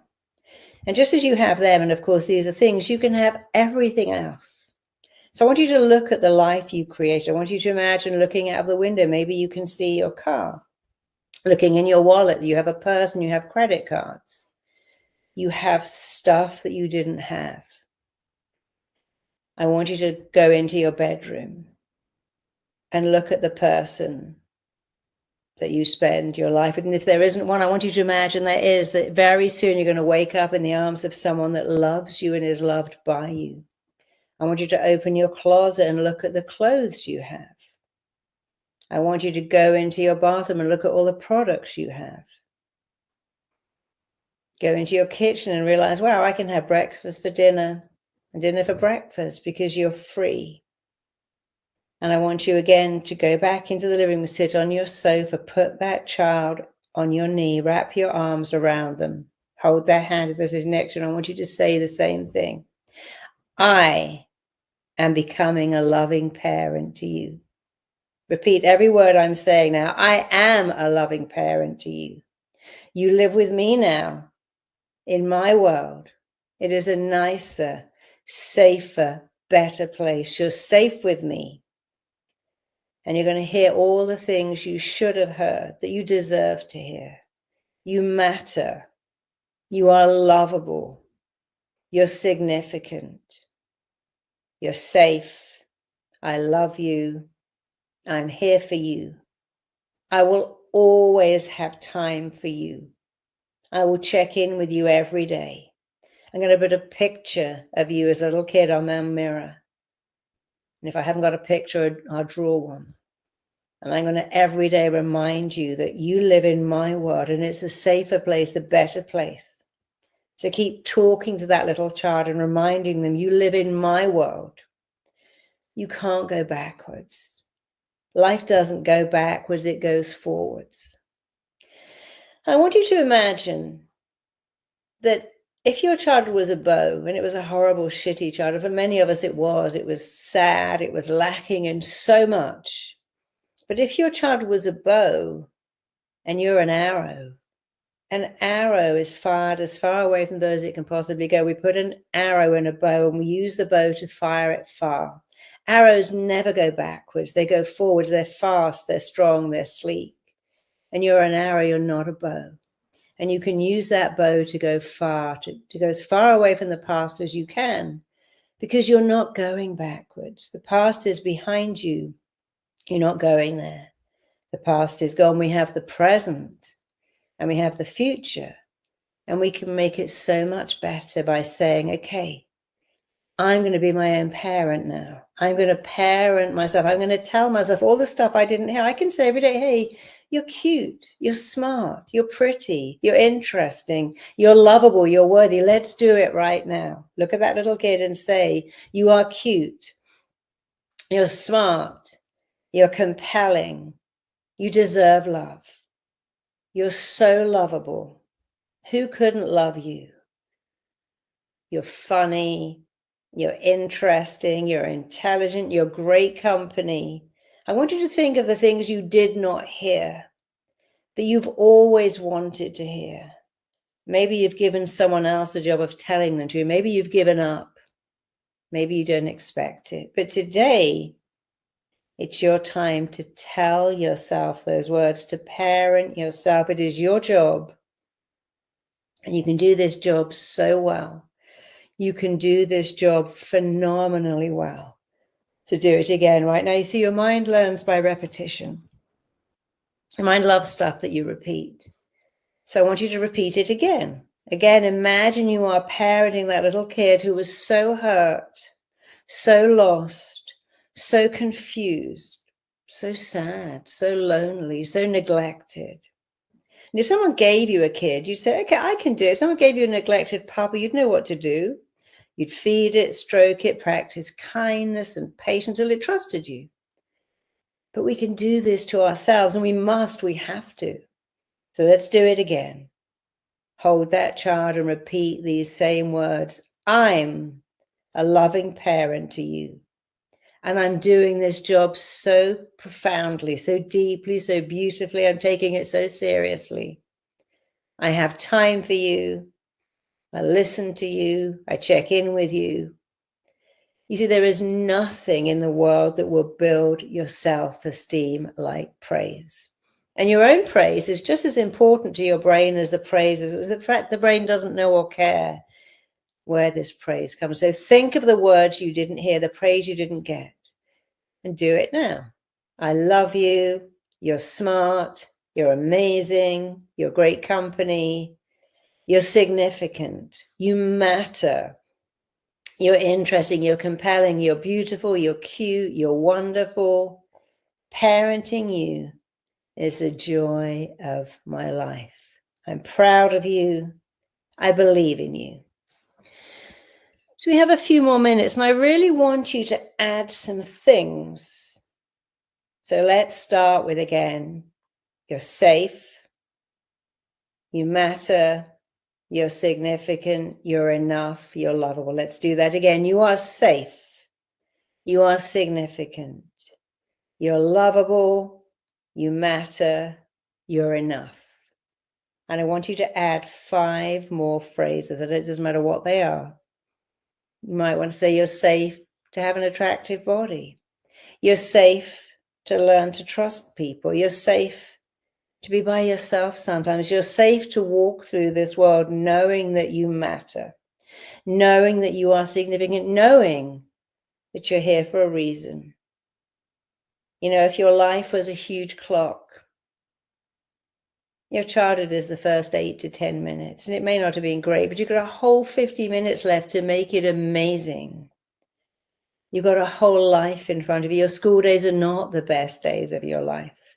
The best days of your life are right now as you parent yourself, believe in yourself, and as you massively, powerfully, permanently, and all pervasively raise your sense of self-worth and self-value and self-image. The world will join you at that elevated level because it will radiate from you, from your very pores.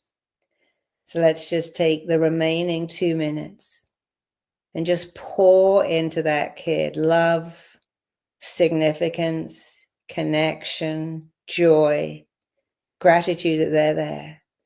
And then feel it pouring back to you. And this time, instead of saying to that kid, you matter, I want you to say out loud, I matter. Say, I matter. I'm enough. I'm significant. I'm lovable. Say it again. I matter. I'm significant. I'm lovable. I'm enough. And I don't say it. I want you to state it to embody it. I want you to shout it at the screen. I matter. I'm lovable. I'm significant. I'm enough. I always have been. And I always will be, because that is the truth about you. And as you get to accept it and let it in, it will change everything. You see, if you put balm on dry skin, you're nourishing your skin. But these words are balm for your soul. And you can nourish yourself from the inside out. So I want you to not just do this every day. I want you to think, you know, I could do this every day in the shower. What else are you going to do? Go, I love the smell of the shampoo in the shower. When the water's coming down, it's quite meditative. You can say, I matter. I'm significant. I'm safe. I'm lovable. Just 5 words. I matter. I'm significant. I'm safe. I'm lovable. You could say that every day as you wait for the kettle to boil, the toaster to pop, the coffee to percolate.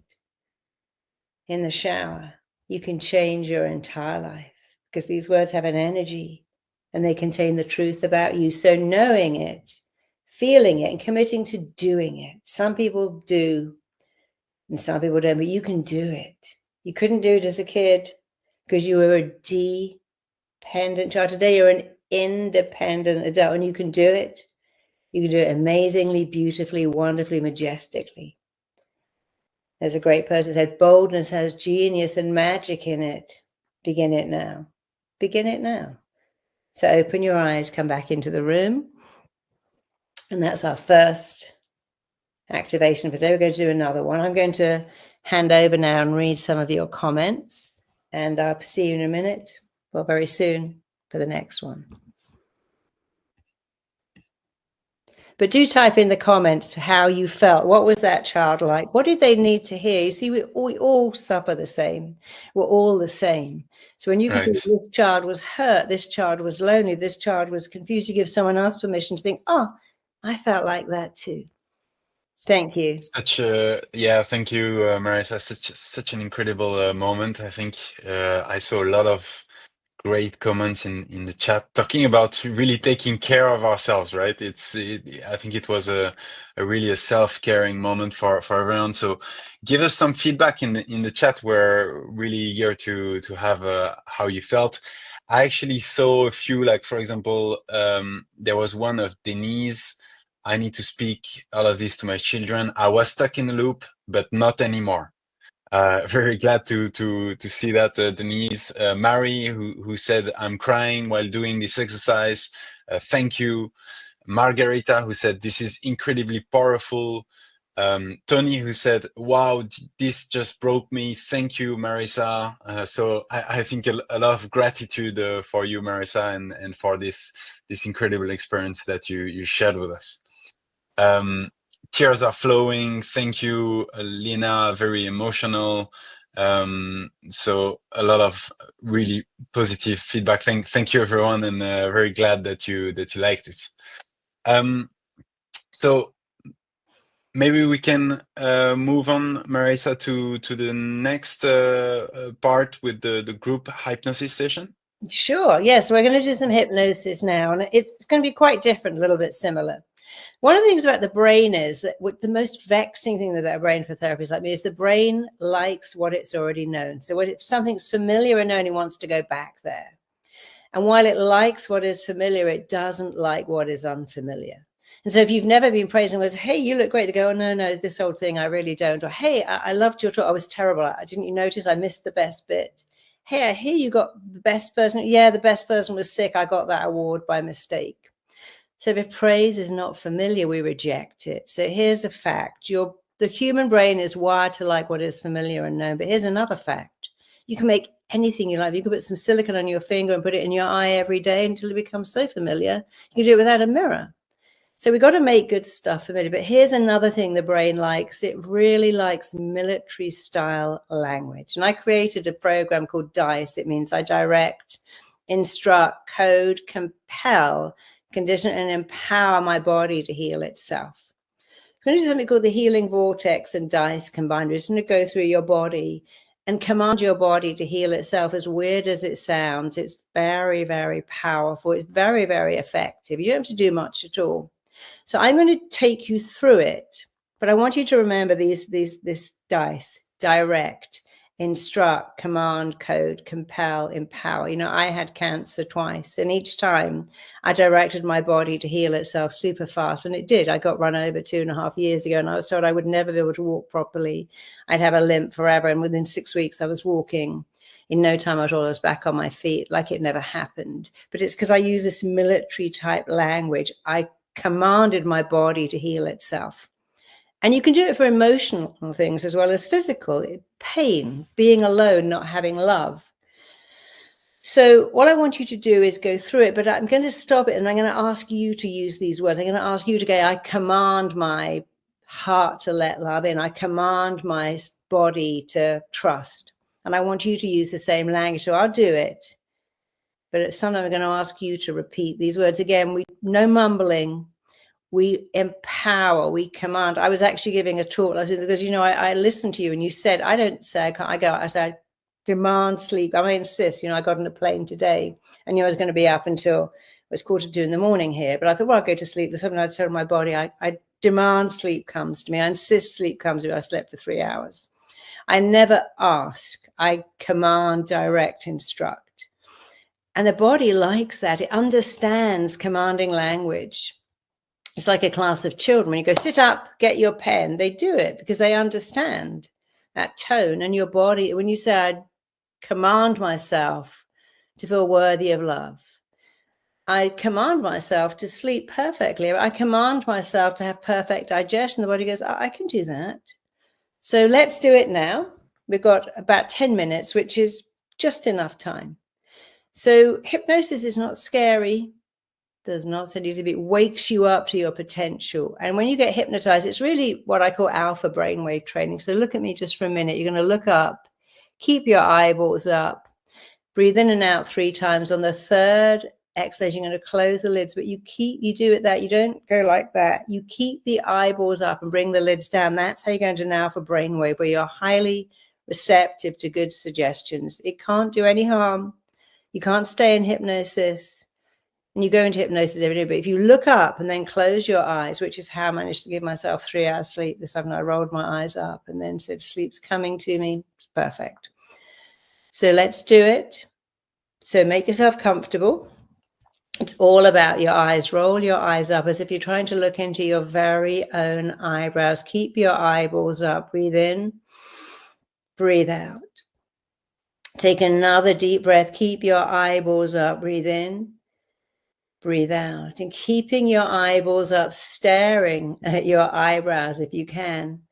Breathe in, keep your eyeballs up, but at the same time, just close your eyelids right down. Drop your chin. And with that looking down sensation of dropping your chin, just imagine you are looking down 10 steps. Keep your eyes closed. You're looking down 10 steps. You have that looking down sensation that you get when you look over a stairwell or down a flight of stairs. And right now, you're moving on to step 10. You can see your feet, hear your feet, feel your feet treading each step. As you move down, drift down, travel down. You're taking step 9 and 8. You're going deeper with every sound you hear. As you take step 7, the sound of your heartbeat is taking you deeper. As you take step 6, the sound of your breathing is taking you deeper. As you take step 5, the sound of my voice is taking you deeper. As you take step 4, every sound is flowing through you, taking you deeper. You're taking step 3, going deeper into an awareness of yourself. You're taking step 2 and 1. Just go deeper. And I want you to imagine hovering above your head as a vortex of energy, rather like an enormous child spinning top, rather like a good tornado. So I want you to just imagine above your head as a vortex of powerful energy spinning from left to right. This vortex is wider than your shoulders. It's going to move right through your body, keeping your body completely within its sphere. You can see it in a color that you love, a healing color. You can tune in to this kind of vibrational hum. And I want you to think of this vortex rather like the twisting brushes of a car wash. Those brushes of a car wash twist and vibrate and rotate and wash off crud and old stuff. So I want you to imagine this vortex going to go through your body, vibrating out the old, washing out the old and wiring in the new. And now is a great time to start. Above your head, you can see in your mind's eye a powerful vortex of energy spinning like an enormous child spinning top, spinning from left to right. And the tail is moving into your head, touching your head, moving straight into your brain, straight into your mind. It is looking for limiting beliefs, blocking thoughts, anything that is looking for residues of trauma. What trauma did to you? The imprint. You see, an imprint is when you have a scared child. An authority figure, again, an imprint. And this vortex is searching like a laser for limiting imprints, limiting impressions, toxic beliefs. As it finds them, it is spinning them out of your mind, out of your body, out of your life. It is spinning through your mind, spinning fast, spinning powerfully, spinning out limiting beliefs, spinning out blocking thoughts, spinning out anything that left trauma in your body. And as it spins through your mind and finds all these beliefs that belong to the kid, all the learned helplessness, all the learned hopelessness, all the I'm not enough, I don't matter, and I never will, all the tagging you put onto yourself as a kid. This vortex is spinning out the tags, spinning out the not enoughness, vibrating it out of your body because it's constantly traveling down. It's also moving down to your eyes. As it moves down to your eyes, it's like the shutters fall away, and you can see that while you were in many ways a traumatized child, you can see that you're actually an amazing adult. You're stronger and more resilient than you knew. You have strength, you have wisdom, you have beauty. You're a survivor, and that makes you fascinating. It makes you compelling. It gives you strength. You've been through so much, and every day just gets better and better. And you can see again that you are an arrow, not a bow. And you can see that you are moving forwards, fast, straight, sleek. The past is gone, and you have so much power to influence and shape your present and future to make it amazing. And as the vortex travels down to your ears, you're beginning to hear your voice reminding you every day that you matter. So I want you to tune in and hear your voice every day saying, I matter, I'm significant, I'm enough, I am lovable, I am safe. And as the vortex spins down to your mouth, you can actually hear your mouth saying these words. In fact, this vortex is wiring into a compelling, overwhelming, irresistible need, a drive to say these very words every day. Say them right now. I'm safe. I matter. I'm significant. I'm enough. I am deeply lovable. And if you ever want to quantify, you quantify by doing this. I'm lovable because I'm lovable. I'm enough because I'm enough, just the way I am. So the vortex is spinning from your mind, what you think, to your eyes, what you see, to your ears, what you hear, to your mouth, what you say. It's traveling down your shoulders. It is traveling to your heart, your big, beautiful heart. And of course, your heart was broken many times, mine too. But you have a very functional heart that knows one thing, how to repair itself and come back for more. You have a beautiful heart that knows how to give and receive. And I want you to see all these scars on your heart, like that beautiful gold filigree you see in Japanese vases. You see, a bodybuilder, to make a muscle really big, must break it using very heavy weights, and rest it, and it becomes bigger. You want big arms, you lift weights, rest, and then your arms have bigger muscles. So your broken heart is just a bigger, better heart. It never lost its capacity to give and receive love. But today you're discerning. You give love to those who are worthy of it. As Tim said, you find people you are safe with. You are discerning. You like yourself so much. You love yourself so much. You can be on your own. And you let people into your life who benefit you and are benefited by you. You have a discerning heart, a discerning mind. You're a true survivor.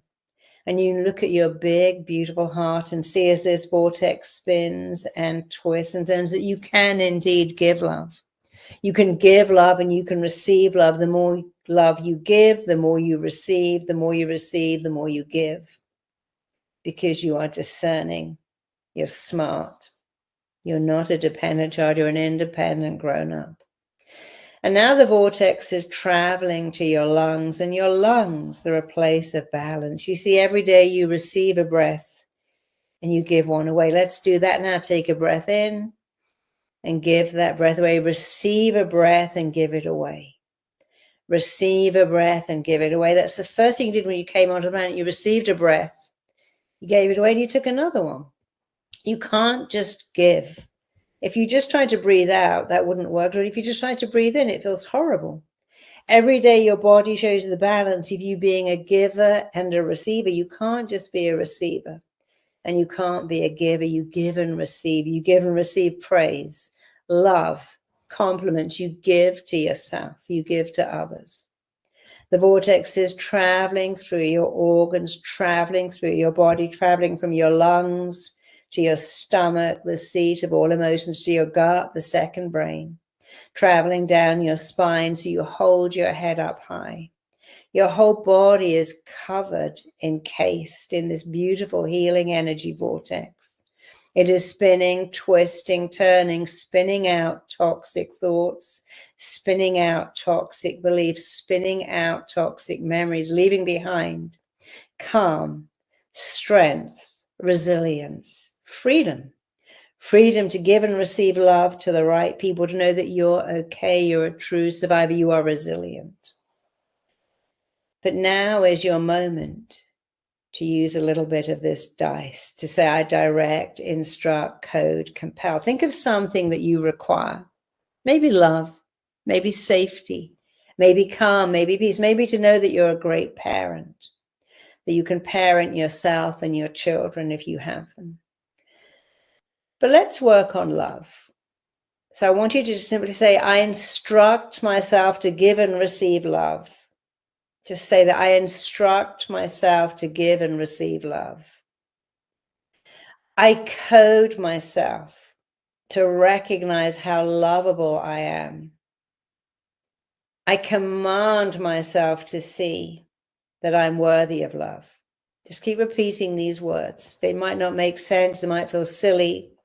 Often these things feel silly or annoying or irritating, but that just means they're not familiar, rejecting. But if you go, no, I kind of like it, that's good, you're making it familiar. Remember, your brain likes what is familiar, which is to go back there. That's its job. Your job is to make better words. But when you do your job, your brain can do its job. So let's make this familiar. Repeat after me. I code myself to feel safe, to be loved. I instruct myself to recognize I am lovable. I direct, instruct, code, and compel my mind and body to recognize how lovable I am. Say that whole thing. I direct, instruct, code, and compel my mind and body to recognize and resonate how lovable I am. Let's do it again. And I want you again to state it, affirm it, embody it, shout it. Don't mumble it, don't whisper it, shout it out. I direct, instruct, code, and compel my mind and body to feel safe, to feel lovable, to know I'm enough, to know I matter, to know I'm significant. Let's do it again. Repeat after me. I direct, instruct, code, compel my mind and body to recognize I am safe, I am lovable, I'm enough, I'm significant, I matter. Think of some other things you would like to direct, instruct, code, compel, and say them. Repeat after me. I direct, instruct, code, compel my mind and body to recognize that I'm smart, that I matter, that I'm meant to be here, I have something to offer the world. You can add anything you like, because this is not just about doing it, it's about learning. I want you to repeat this again every day, to just take a few minutes to direct, instruct, code, compel, and empower yourself to feel safe, to feel lovable. You see, your body is a healing machine. If you cut your hand, it will heal all on its own. The placebo means that your body with certain directions can heal all by itself, physically, mentally, emotionally. Many of you suffered greatly, I know that. But you have a great power to heal, to come back, to say, I can't change the past, but I can change the present and the future. I can make better choices. I can put myself with better people. I can be safe. I can walk through the world knowing I matter. I have something to offer. You can walk through the world knowing that you have something to offer the world, that you had a broken heart, but it's just bigger, more beautiful, more able to give and receive love than ever. So just take the last few minutes to let this vortex spin. It's covering your entire body. It's traveling down your arms, traveling down your legs. It's working on your energy, your frequencies. You know, we're all matter. Quantum physics, the most reliable science in the world, is your matter, I matter. But if you can just change your vibrations, you can change your whole life. So for the last minute, believe this vortex is changing your vibrational body, having you vibrate a different frequency, a frequency of safety and love and connection and significance, a frequency of joy that you made it, a frequency of being an arrow, not a bow. The bow is gone. No one cares about the bow. We only care about the arrow, and you're an arrow. So as this vortex spins and twists, and change your vibrations, change your frequency to those of someone who says every day, I matter, I'm safe, I'm enough, I'm lovable, I'm significant. The universe that put me here is supporting me. You can now just let the vortex leave your body. Imagine opening 2 valves in the soles of your feet. This vortex is leaving your body, pulling out of your body, leaving your body, leaving you feeling strong and well and shiny. Just like when a car comes out of the car, which looks all shiny in you. You feel shiny, resilient. You are resilient. You're a survivor. You're resilient. You are strong. You are lovable. You matter. And as you know it, everyone else will get to know it too.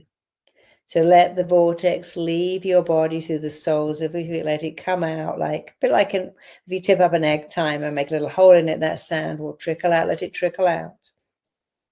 Open your eyes.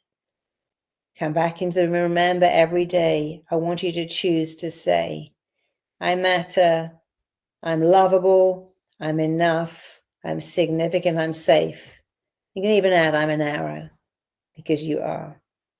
I'd love to spend longer with you, but that was all the time I had. But it was just enough time. Thank you so much. Thank you. In the comments how you found that.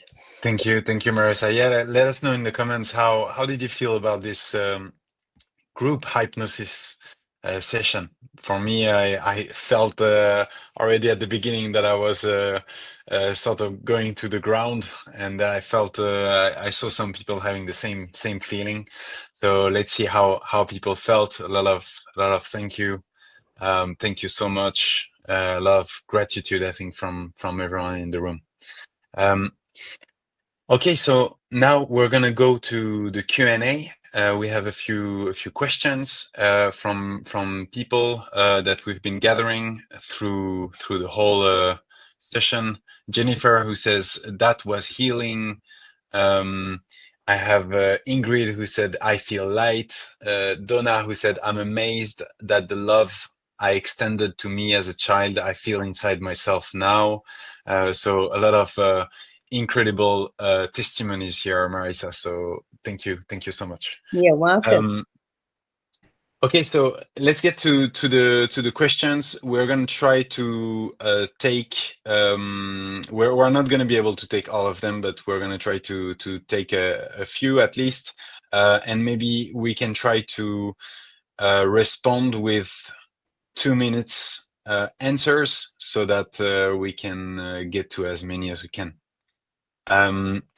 So before the questions on healing, I'm just going to respond a few questions on the masterclass of Gabor. So I had a question: how long is Gabor's masterclass?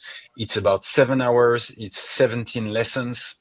When does the masterclass start after I sign up? So James, as soon as you sign up, you get the masterclass straight away. I had Daniel who said, "Can I watch the masterclass on my phone?" Yes, you can watch it on your phone, on your tablet, on your computer. You can also watch it offline if you should like. Mark, who says, "Can you remind me of the offer, and is it possible to pay in installments?" So I'll just share the offer again.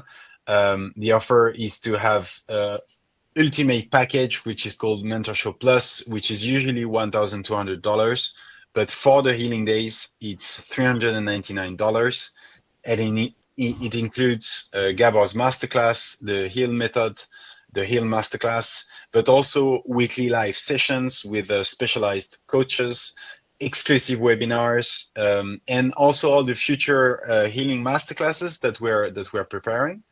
And actually, one last thing that I didn't mention, I see a lot of people are asking about the replay and of the webinars during the healing days. There will be the replays inside the access of Mentorship, so you also get that in the $399. All right. So first question for Tim is a question from Angela, who says, "So to clarify, the brain is an information processor and the entire nervous system is actually the mind?" ?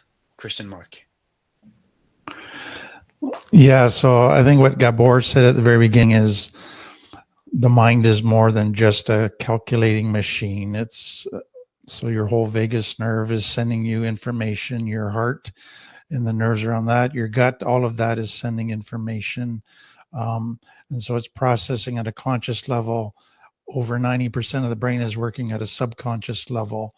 And so it's a way bigger than just kind of that little calculator in your brain that is consciously processing information.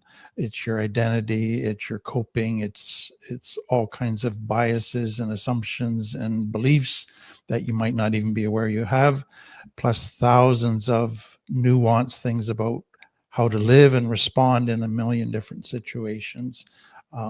So yeah, you got to think of the brain as much bigger than kind of traditionally we might have thought of it. Right. Next question is Feggy Stern, who asked maybe for Marisa, what role does joy and play have in healing trauma? Well, we know that children who are adopted, and the brain has this brutal thing called use it or lose it. So children who are adopted from places like Romania, where they were tied into their cribs and never played and never danced, didn't develop that part of their brain.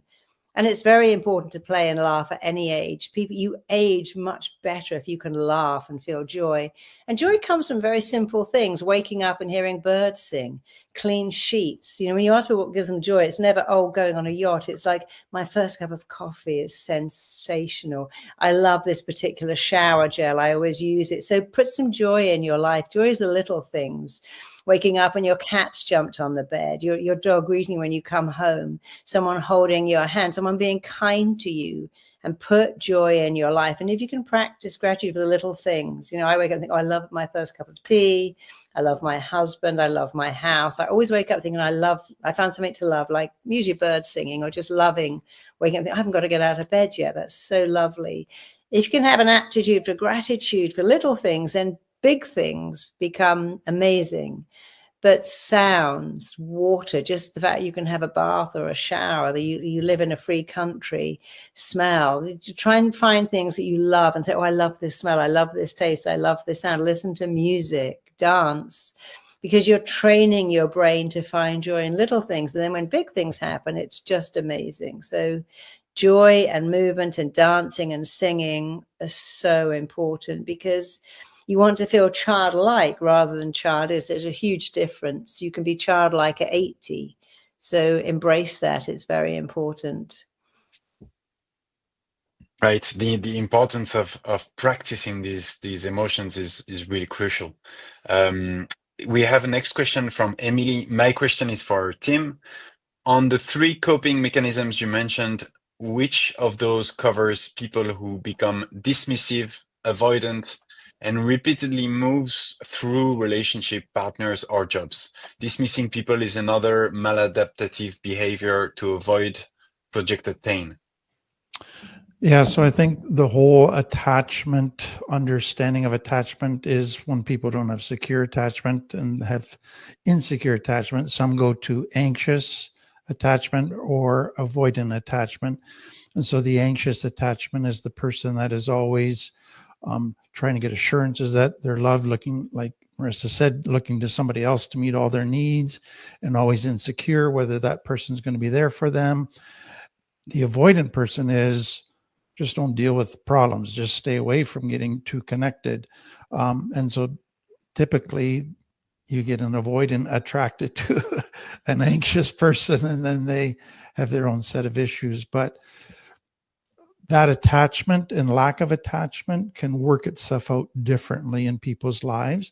And that becomes some of the maladaptations that come out of that. Mm-hmm, mm-hmm. I guess the other corner of the same stone is a question from Jenny Matthews, who says, hyper dependence is a response to present or past trauma. How can we ever heal from it? For Marisa.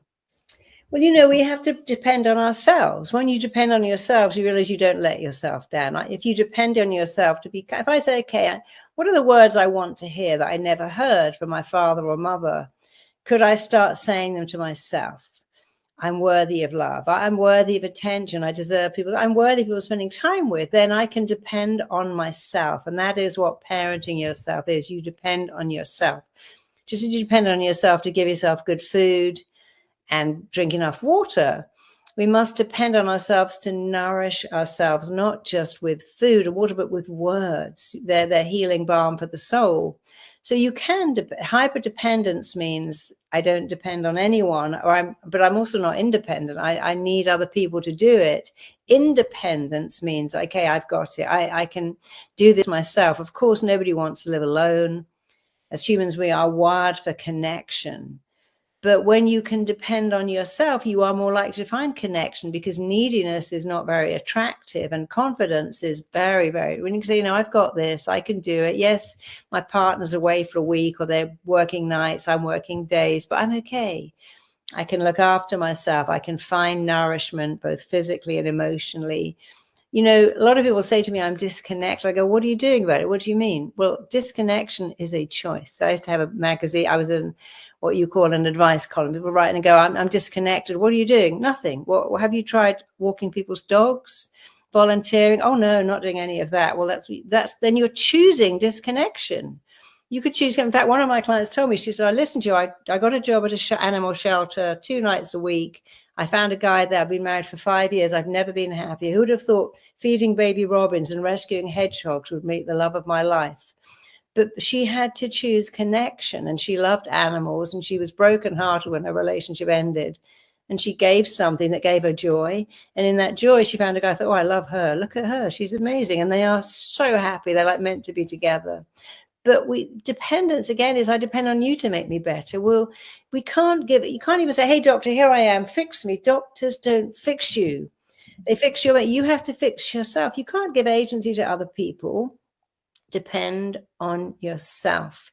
It makes you attractive. Confidence is attractive. It also makes you feel safe, because you go, okay, I can be alone for the weekend. It's okay. My husband had to go away for 10 days. I thought, what am I going to do? I ended up having the best time. I had such fun. I didn't plan it. I thought it's going to be so quiet here, but it was fantastic. But you have to depend on you. We can't, if give other people the job of making us feel good, then we're always needy. And we can do it ourselves. We need people, of course, but find a way of connecting. Talk to people. I talk to everybody everywhere I go. I say, oh, I love your dog. What a cute dog.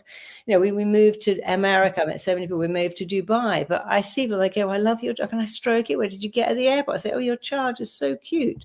I was on a plane today talking to this couple. They had this sweetest little baby. But it is a choice to say to someone, oh, you look nice, or what a lovely dog, or gosh, you're these flowers in your garden, did you grow them yourself? It's not hard.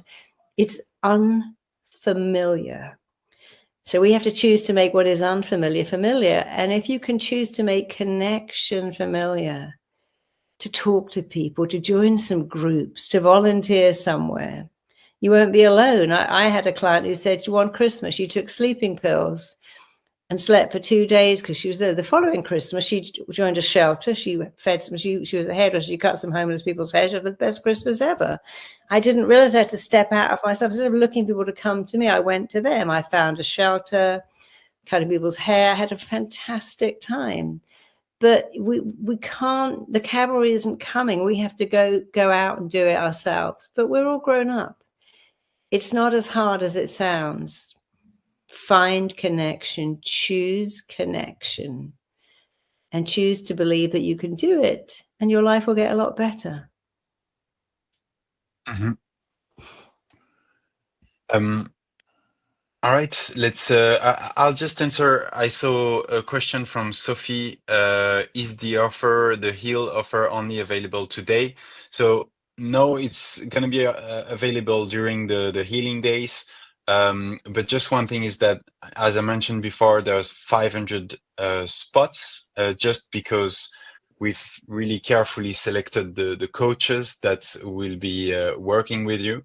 So we want to make sure that everyone gets the right quality. So there's only going to be 500 spots, but the good thing is that you have the risk-free guarantee, where if you are not happy at some point with the content and you've watched the masterclass, you've done the exercises, you can get a refund. So next question is for Tim from Dylan Cook.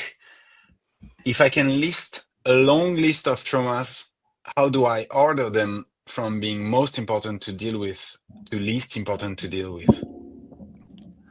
That's a good question. I think for some people, to start with ones that are the biggest ones is too difficult. And so to start with something smaller, they kind of build a agency and tolerance that titrates them into kind of being able to handle more and more. So that works for some. Others, it's like, if I don't deal with this big one, I'm never going to get to square one. So I got to start with a lot of support and help to really get through it. So I think it really depends on the person. I wouldn't spend too much time trying to analyze and making sure you kind of get this perfect plan in place. Just start with what feels comfortable today, and then gradually you're just going to keep adding more and more to this recovery plan. Mm-hmm. Mm-hmm. We have a question from Mayra Zafar, which is how to make a child feel seen, loved, and validated, and how to know that they feel that way. There's a lot of question on parenting. The most important thing as a parent is be present with your kid. I wish I'd known that when I was a parent. I didn't. I found out later, but be present. Put the phone down, switch your phone off, get off the computer. All they want to do is like make cookies in the kitchen, play in the garden, but be present. That is your job. When you walk, it's like when you walk into the office, you're pretty go to work. I've got to be present, but go home and be present. the best thing to do for kids is be present. If you can do that, just think, okay, I haven't seen them. Can I just be present for a couple of hours? Can we watch TV together without me looking at my phone, checking my iPad? Can I just be in the moment, whatever we're doing? You know, I took my kid to Disneyland once, but she said the best memory she ever had is when we just played Ready, Steady, Cook in the kitchen and we played this game. And she always remembers the simple things. I remember making jam with my grandmother. It was the highlight of my year because she was so present. We did it together. Secondly, apologize to your kids a lot. Darling, today mummy wasn't present. Today mummy lost it. I said, Mummy, have you got your period? I said, she goes, I knew it. I'd apologize. I'm sorry, mummy's got her period. She's a bit cranky. And I'd always apologize to her. And thirdly, praise them a lot. You know, you're so kind to your grandparents. You're so sweet with a guinea pig. You're so nice at helping mummy. So be present, praise them a lot, and apologize. It makes them feel so good, because if you don't apologize, kid, the not enoughness comes from my mum doesn't love me. She's always showing, when you go, darling, mum's had a very bad day. Her boss was cranky. It's not, they don't join the I'm not enough club. When you tell them, I was having my period, I forgot to have lunch, I was a bit rushed. You know, and I said, when a parent doesn't appear to love their kid, the kid stops loving themselves. If you apologize and tell them, Daddy lost it today, I'm so sorry, didn't deserve that. They don't turn it in on them. They go, oh, Daddy lost it. He had a bad day. They understand that. One of my little girls, he said, you know, my daddy's in jail. He made some bad decisions, but he still loves me, because the mother was smart enough to say, Daddy's gone to jail, made bad, but he loves you so much. I wish he hadn't made those. And that's owning it, not putting it on the kid. So own your stuff. It doesn't make you weak. It makes you strong, and it makes your kids strong, because, you know, they have bad days too. But they really answer me, say, I wasn't present today. I wasn't listening. I was a bit cranky, a bit distracted. So 3 things make you a great parent. And it's nothing to do with broccoli or organic avocados or learning Mandarin. Be present, apologize, praise them a lot. Tell them, parenting them is the joy of your life. How lucky were you to have these great kids? They love that. They remember, you know, my daughter once said to me, Mummy, can you draw a picture of the best day of your life? And I drew me in bed in hospital with her. I did a little flip chart at the end of it, and it said Phaedra Peer and the day and she's still got that picture all these years later. She's 35 now. She's kept it because it validated the best day of my life was the day she was born. I would always tell her that. And I certainly wasn't a perfect parent, but you got to own your stuff, because if you don't own it, they own it. And that's when all the trauma begins. They own your shortcomings. But if you do, they don't have to. We have a question from Mandy. For Tim, I have a question. So I have no conscious memories of my early childhood. I've come to understand through external evidence that I was sexually abused over several years. Do you believe it's necessary to bring those memories to the surface through trauma therapy, hypnosis, in order to truly address core wounds and heal? No, I don't think it's necessary. I think what's important to, like, there used to be a lot of thinking that you had to go back to the memory and relive it and kind of reprocess that memory. And I think we've come to realize, no, you may never get that memory, but you can begin to understand all the issues that came out of that memory and how it affected you. You can look at all the evidence and go, yeah, I must have been sexually abused, but I don't remember it. But I can deal with the shame. I can deal with all of the betrayal and hurt and all of that stuff. So you can do tons of healing without the memory. Now, if the memory comes, so as that brain heals and memories might start to come back, you might get extra little insights that might be helpful, but don't base your, I can't start healing till I get a memory. That's the wrong way to go about it. You can start where you're at. And if the memory comes, fine. If it doesn't, that's fine as well. Right. I also saw another question for you, Tim, because it was on your part, from Bruce. Is there evidence to suggest that the bridge between the limbic system and the neocortex can be repaired and improved? Definitely. And I think it's so important to realize that much of healing trauma is actually there's a war in your brain. Your cortex has new tools. Your limbic brain keeps wanting, every time it's triggered, to go back to the old survival tools.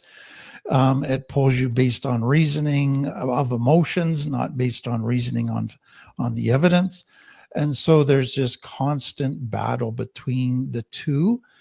But also when you're triggered, the limbic brain takes over. And so you have to kind of learn to regulate your emotions, and when they get dysregulated, to get yourself grounded again back to your cortex.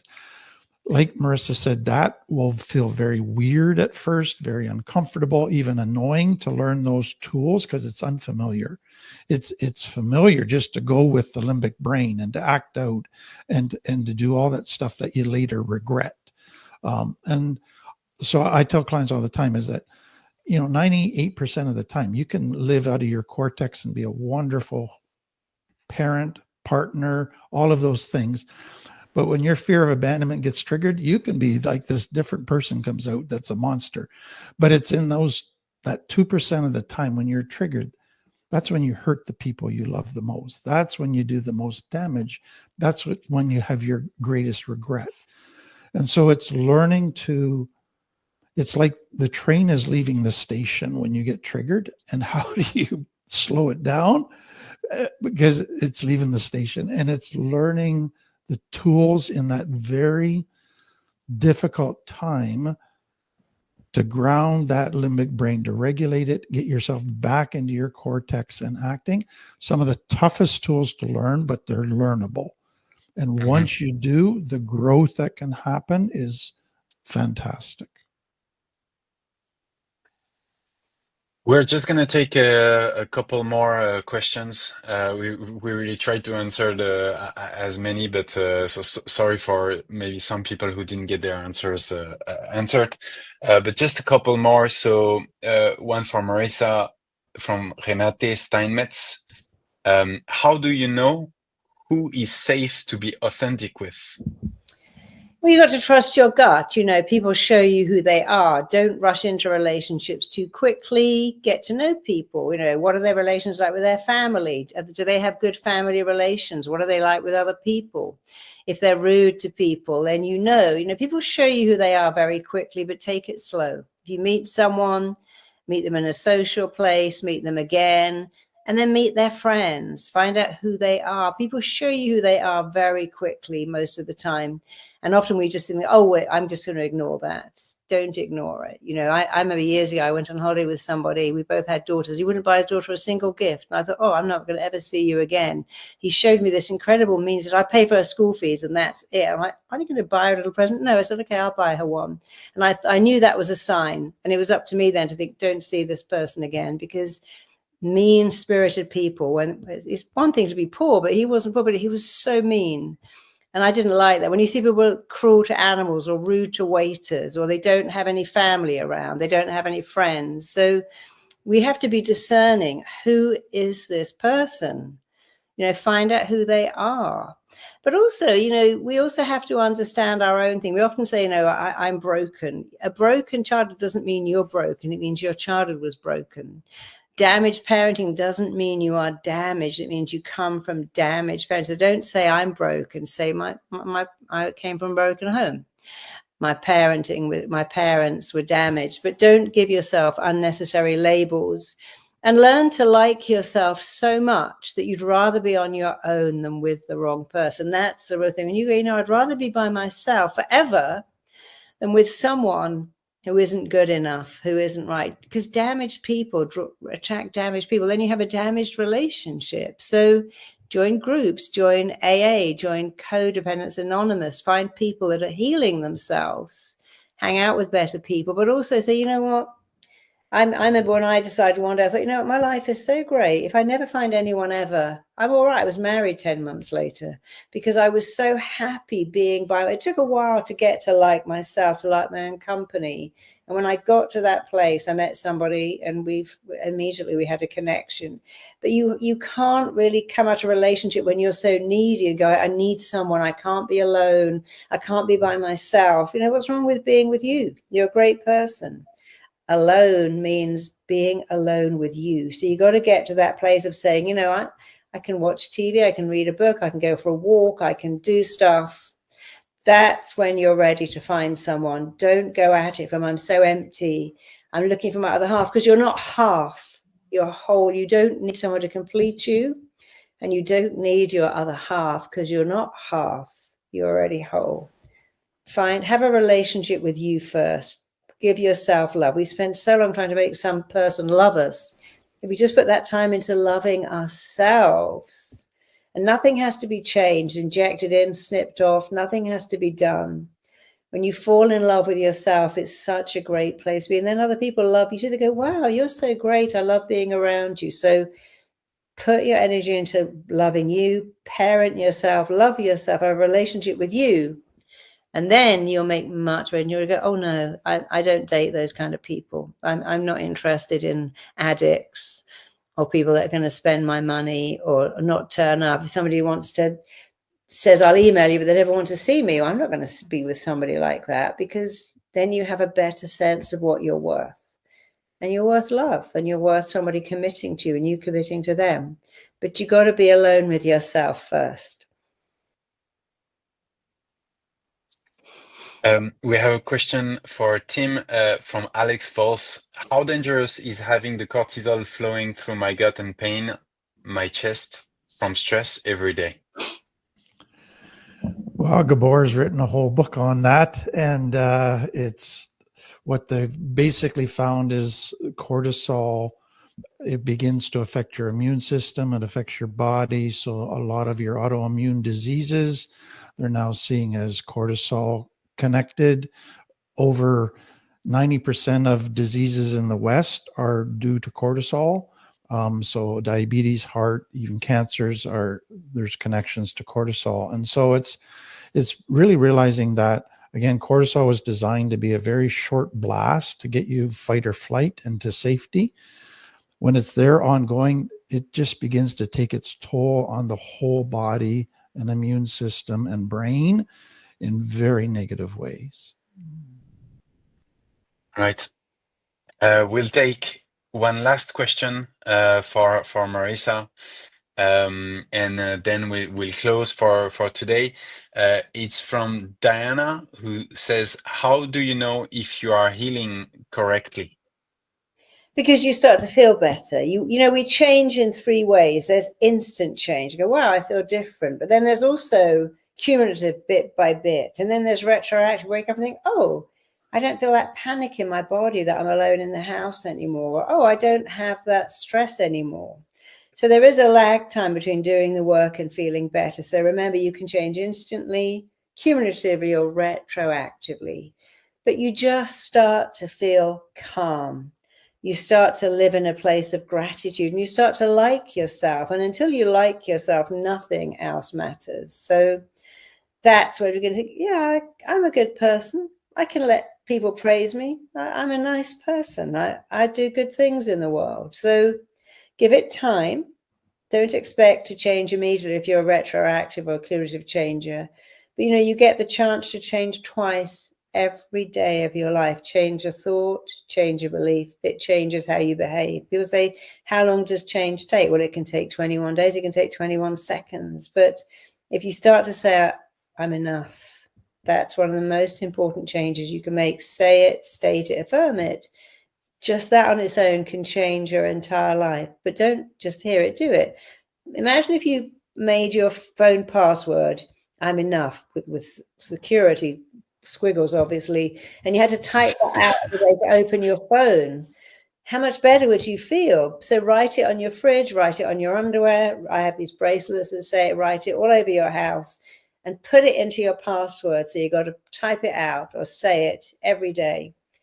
and I promise you it will change. It'll be a game changer. Sometimes the little things that make the biggest difference, because it gives you emotional resilience, and that's what we all need.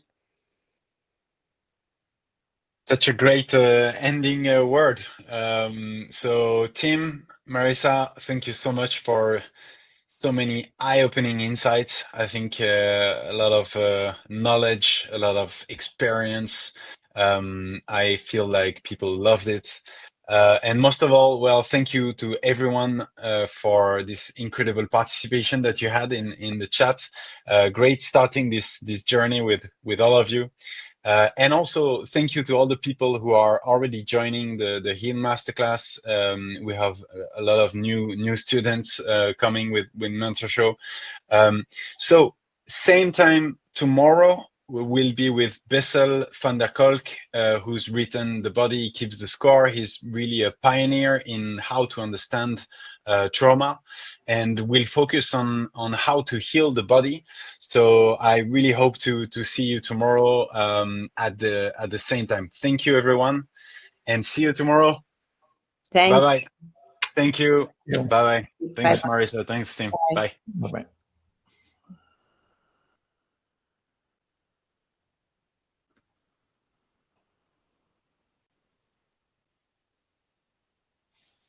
You can both leave the room here.